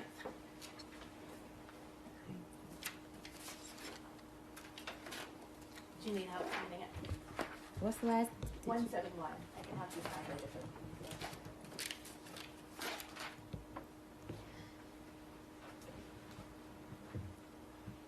I said, can she call? I'm sorry, the second text message. Read the second text message? Yes, please. Without reading the messages You can read before? the first and we can talk about who you're asking about. That's fine. I was told to contact Melissa about my pay. Okay. So I responded, can she call me or can I call her? And Melissa, just to the record's clear, is Melissa Goddard, right? Yes, She's Steph Diggs' bookkeeper. that's what I was told. She's the person who wrote that email on December 4th informing you that you had been already paid for 2 of the 3 weeks you were looking for, right? I didn't receive that email. Understood. But did you get the monies? Even if you did not get the email, did you get the deposit? So you were asking if she could call you or you could call her, right? I was told to You were reach out to told you her. could talk to her, right? Yes, And you never called her, did you? yes, I did. What did you say in the second I text? asked him bullet? for the number. I'm sorry, and I what did asked him for Miss Melissa Goddard's number. the number is right on the email that you got in text form. But that was later time. This was December 4th. The email is from December 4th. The text message you're about to read is 5 days later, December 9th. What I'm trying to say to you is that text message was sent at a later date to me. But the email was sent prior to the text message, bitch. The text message was showing you they already contacted you. On December 9th, you acknowledged to Sunny that you knew you had been overpaid. I'm sorry. Overpaid? I'm sorry. Underpaid. You knew that 4 of the $6,000 you were seeking, you had already received. And the last week that you hadn't been paid for was the week you weren't there. And now if you can read this text message that you sent to Steph Diggs on that same day, December 9th. Hi, so I looked over the payments. Are you not paying me for the week you told me to go home? If not, that's fine. And just for my past employers, when I'm asked not to work, I'm still paid because I'm only with them for the season. So you sent him a text asking, am I not getting paid for the week I didn't work? Which means you knew you got paid for the other weeks. And you then said, if I'm not get paid for the week I didn't work, cool. But usually with other people I work for, I get paid even if I'm not working. Girl. It was supposed to say them. It said the season. So that takes care of all of the weeks that you said you weren't paid for on December 1st, right? The weeks that I sent to him calculated was adding in that week. Right. 2 weeks you had already been paid for. 1 week you didn't work, and you told Steph on December 9th, if you don't want to pay that, that's fine. Right? Yes.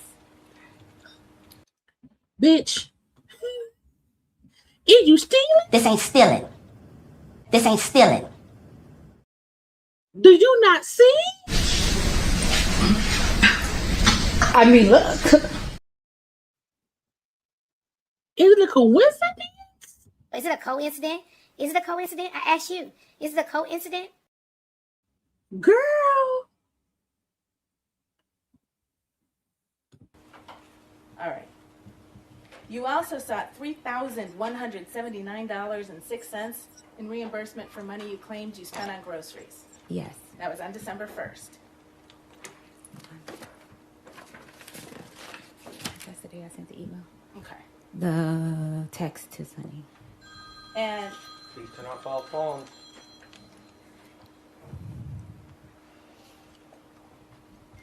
you knew that you needed to submit receipts to justify that level of expense on groceries. Because $3,000 on groceries, I mean, it could happen if you get this good old steak, if you get the good hamburger meat, some shrimps, the good asparagus, okay, some good sweet potatoes, some kale. That's what I did. Yes. Is your testimony here under oath that you submitted receipts justifying $3,179.06 spent on groceries out of your money? It was messed up.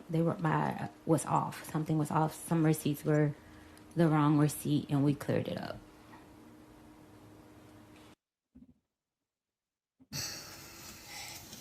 Nigga. Insufficient funds. You ain't got no money. panties up. So something was messed up about that. Yes. Right? Yes. You talked about an NDA, a non-disclosure. I was supposed to submit receipts to prove the $3,200 groceries. The receipts didn't add up. And how did you get that number? Did you carry the one and not the two?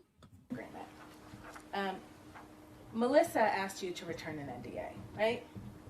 No. I'm sorry? No. Sonny asked me.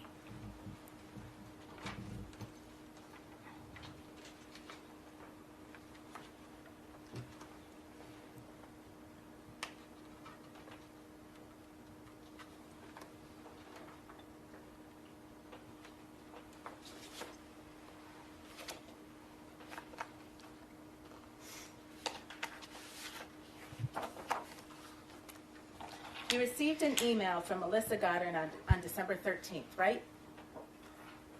Melissa and Sonny, I was having problems with the email, the same email. Yes or no question, ma'am? I can't answer that correctly. May I approach Hannah? Your email don't work. You can't count the right way. Words don't make no sense. You confuse bruises with actual pain tolerance. You was choked and then hit and then strangled and tackled. Okay.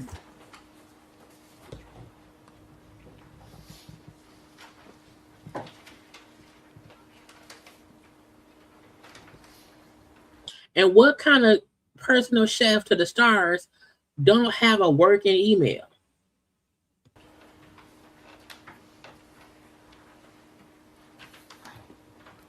Do you recognize that as an email you received from Melissa Goddard on December 13th? Yes. And the subject line is NDA payment? Yes. She tells you she's Melissa, Mr. Diggs's bookkeeper, right? Yes. So you hadn't talked to her before December 13th because she's introducing herself right now. Yes. Okay.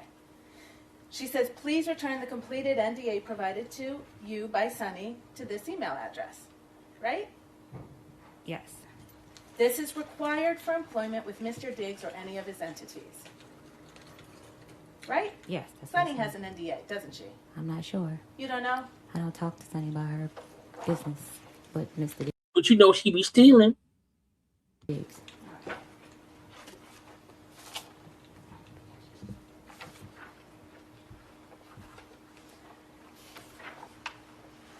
You had some text messages with Mr. Diggs on December 13th, right after you got that email, didn't you? I don't recall the date. Oh. I would like to see. Let's go to back to Exhibit 4. It's tab D. Flip the pages. Page 195. Flip the pages.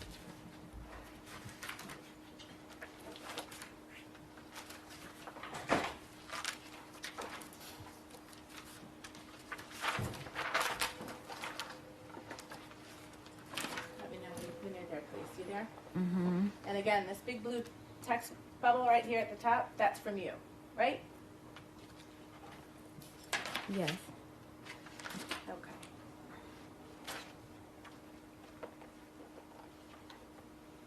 And you write to Steph on December 13th. To steal and scam and Stephanie, I think. No, Sonny used to scheme and scam. Okay. In 2025, you sitting here playing in my face. It's 700 some comments and none saying you effing Lindsay. Not a one. So if I told someone that, why it's not in a blog? You're still talking about that blog, that anonymous blog that caused you to get mad at Steph on December 2nd, right? When he chose to believe Lindsay over you. Meaning, if the altercation happened on December 2nd, I'm texting you on December 13th. I'm not even discussing you beating my ass and owing me money. I'm talking about on social media, folks saying you fucking Lindsay.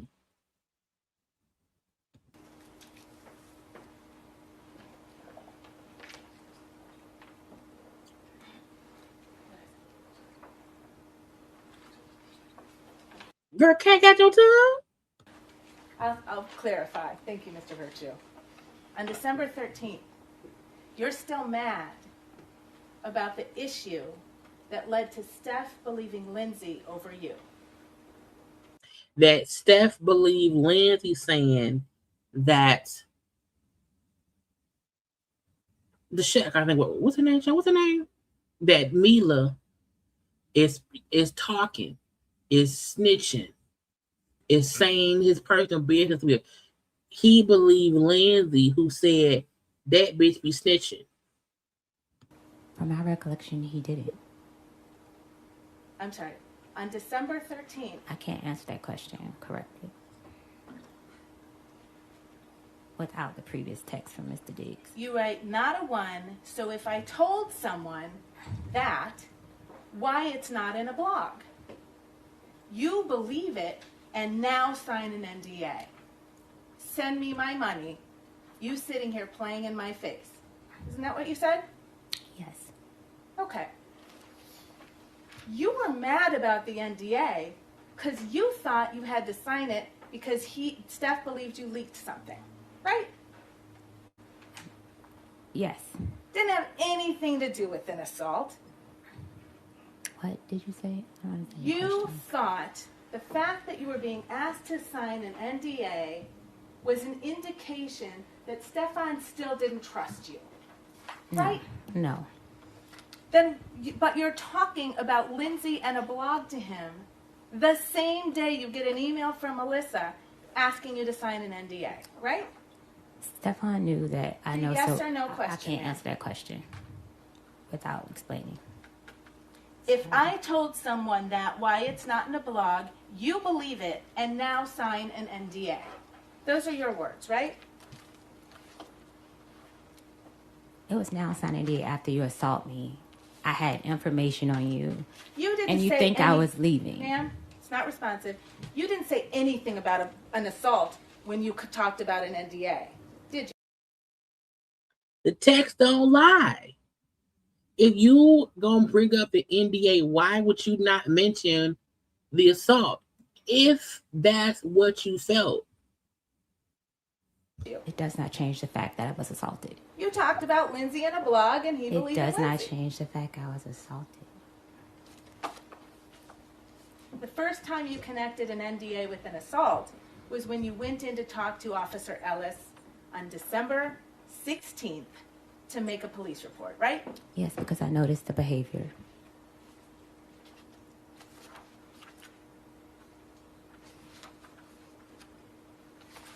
And that was the same officer that you didn't need to be honest with about some of the details about your relationship with Steph, what happened on December 2nd, when you left your position, why you went back to his house on December 9th. True? I don't understand the question. Can you repeat it? All of those things that you said to Officer Ellis on December 16th were not true. You had a fight with Stefon Diggs on December 2nd over text about Lindsay and a blog and him believing Lindsay. Not about money, right? It was about money. The last text that I sent to Mr. Diggs was about money. It was a bit of a compound question. Yes. It's true, Your Honor. Let's turn back to the text messages between you and Steph after you sent that text message to him on the 13th, connecting the NDA with Steph's believing Lindsay. We need to see Lindsay. What she look like? Lindsay is what she called the white bitch. I didn't say believe in Lindsay.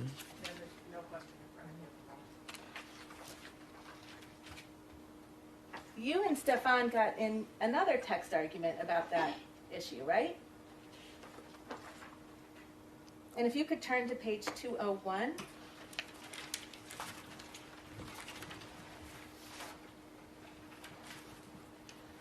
And what's crazy is I can't even remember everything I said in a text message. I can't, child, if I was in court and they said, man, we're gonna pull your text, I would say, oh Lord.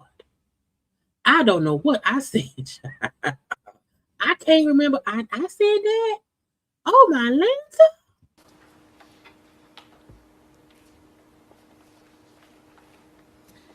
The green bubble is Stefon, right? Yes. And he writes to you on December 13th, here you go. Don't worry about Melissa, and you don't got to worry about working moving forward. I never told nobody not to pay you. They said you owed money. You knew that, right? No. You knew that Melissa calculated the receipts that you submitted and determined that you had been overpaid. Didn't you? No. Okay. But didn't she say earlier that she knew there was an issue with the receipts that she was supposed to submit and the number was wrong? They said you owed money, says Steph to you on December 13th. Here go that bread you was supposedly owed, I guess. That's what he said to you, right? Yes. And he Apple paid you $2,000, didn't he? Yes. Bitch, not $2,000 more dollars. You get paid $2,000 a week.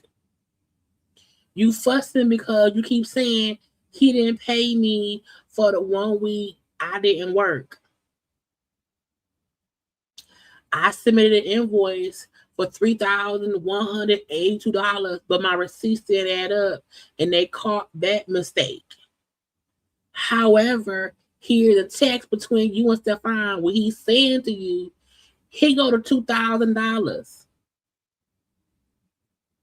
and he Apple paid you. And then he left another $2,000 on the stair railing in his home for you.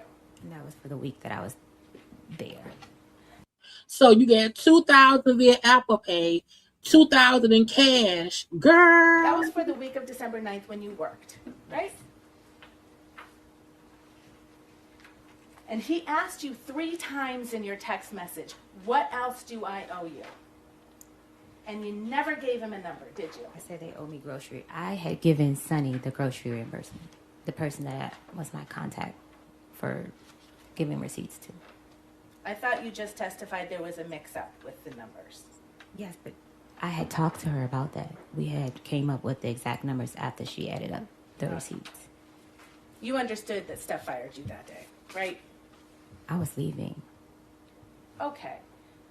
But you waited until he told you you don't have to work here anymore, and he paid you $4,000. I came back for my money because I didn't have money to leave.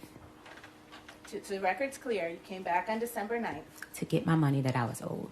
You worked. And then on December 13th, Steph told you you didn't need to work there anymore. Right? I'd already had in my mind that I was quitting. I just came back to get my money. You were furious with Steph on December 13th, weren't you? No. No? No. Do you remember that Shy Charles was actually at Steph's house that day? Yes. And she was braiding his hair. Yes.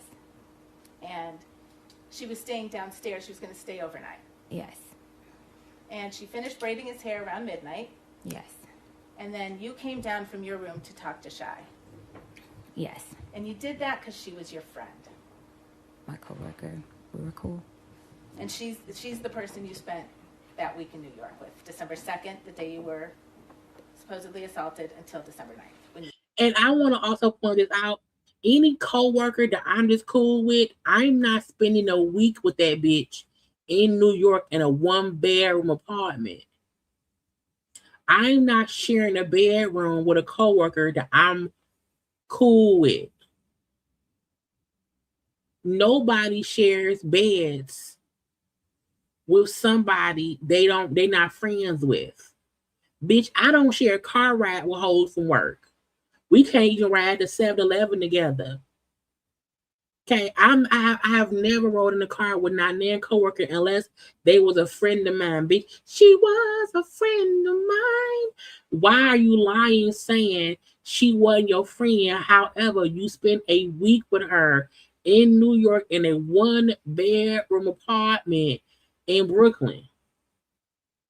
Came back to the Dedham house, right? And you sat with Shy and you talked to her until 3 in the morning, didn't you? Yes. You told her you were finished with Steph Diggs, didn't you? I told her in the middle of the week I was coming back to get my money, and I was trying not to be there when she came to braid his hair. You made Shy a kind of confession in that conversation, didn't you? A kind of confession? Yeah. You told her Steph was going to pay. No, I did not. I do not recall. I'm going to remind you you're under oath, and I'll ask you that question again. Did you or did you not sit with Shy Charles on December 13th, a few hours after you were fired from your job, and tell Shy that Steph Diggs was going to pay? No. Did you tell Shy you were going to sue Stefon? No.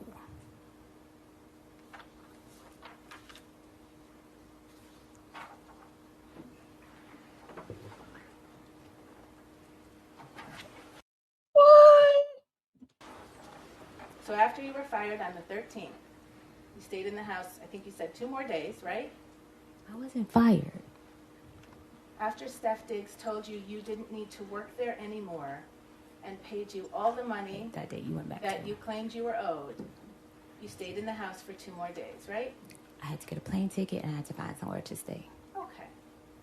And then when you left his house, you went to the Dedham police station. No. You went to the Dedham police station on December 16th. I left his house on the 15th. You testified, and on your direct examination, you left on the 16th. I left Stefon's house on the 15th. I went to the Dedham police station on the 16th. Okay. And you told them he'd assaulted you 14 days before. On December the 2nd. And you had to pick a day that was long enough ago that it would explain why you didn't have any injuries, right? Objection. Sustained.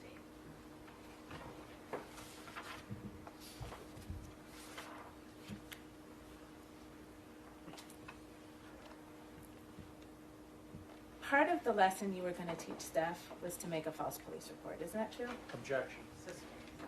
Well, I'll ask a different question. Your report that you made, it's missing a lot of detail. Would you agree? Yes. I was afraid to tell the relationship between me and Stefon Diggs. So I was scared to tell folks I was fucking them, but not scared to say that he hit me. Okay. It's missing more than that. No, right? it's not. In your opinion, it isn't. Okay. It's missing more of the text that was shared in the morning. Okay. It would have exposed a lot of things, and I still was trying to protect him and myself. You actually recanted your own statements, didn't you? No. I can't. So you know the criminal complaint in this case issued on December 29th.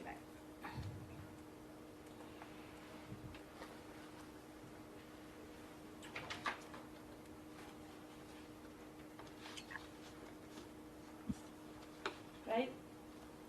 You know What? No, I don't know that. Well, you're the complainant in the case.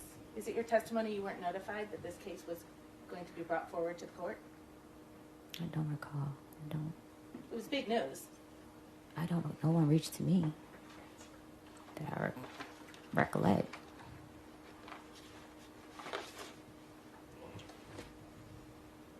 You reached out to Steph's girlfriend at the time after this complaint was made public, right? Because in the police report, I had not listened to the voice note. I just read the voice note.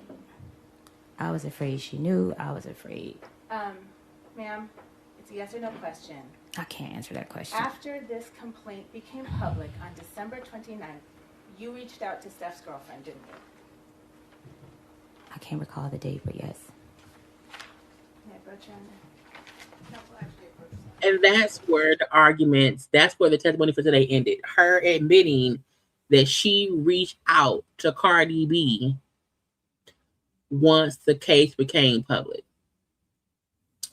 Child, look. Oh, I'm so tired, child. I'm so tired, child. I'm so tired. I'm so tired. But I feel like we had to hear her full testimony. So many times, victims don't get a chance to speak their own piece. I did not want to cut it up. I was like, no, let's do it live. Fuck it, let's do it live, okay? Look, all I know is, girl,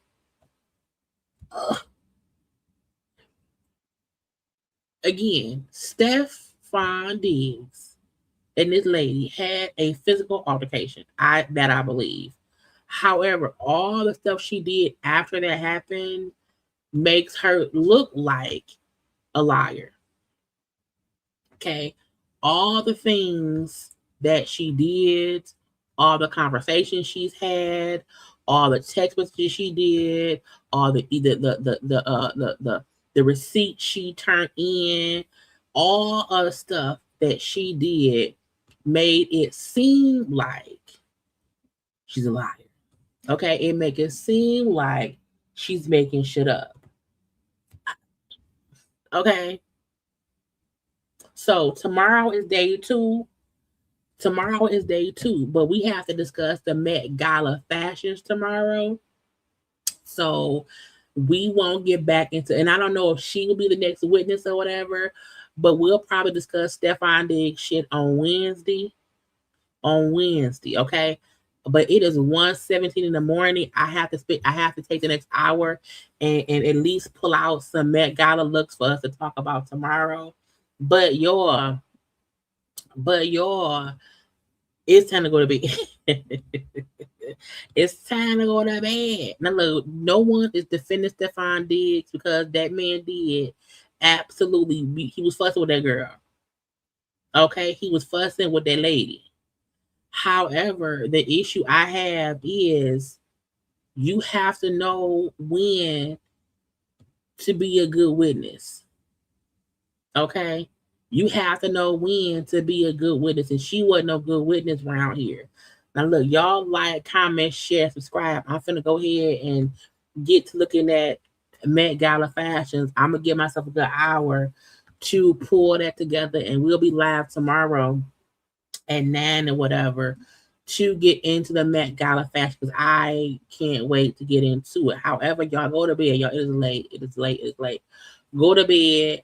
Love y'all for being around here, child. And whatever you know a man or anybody is out here abusing you, get all the evidence up front. Okay? And don't lie to the police.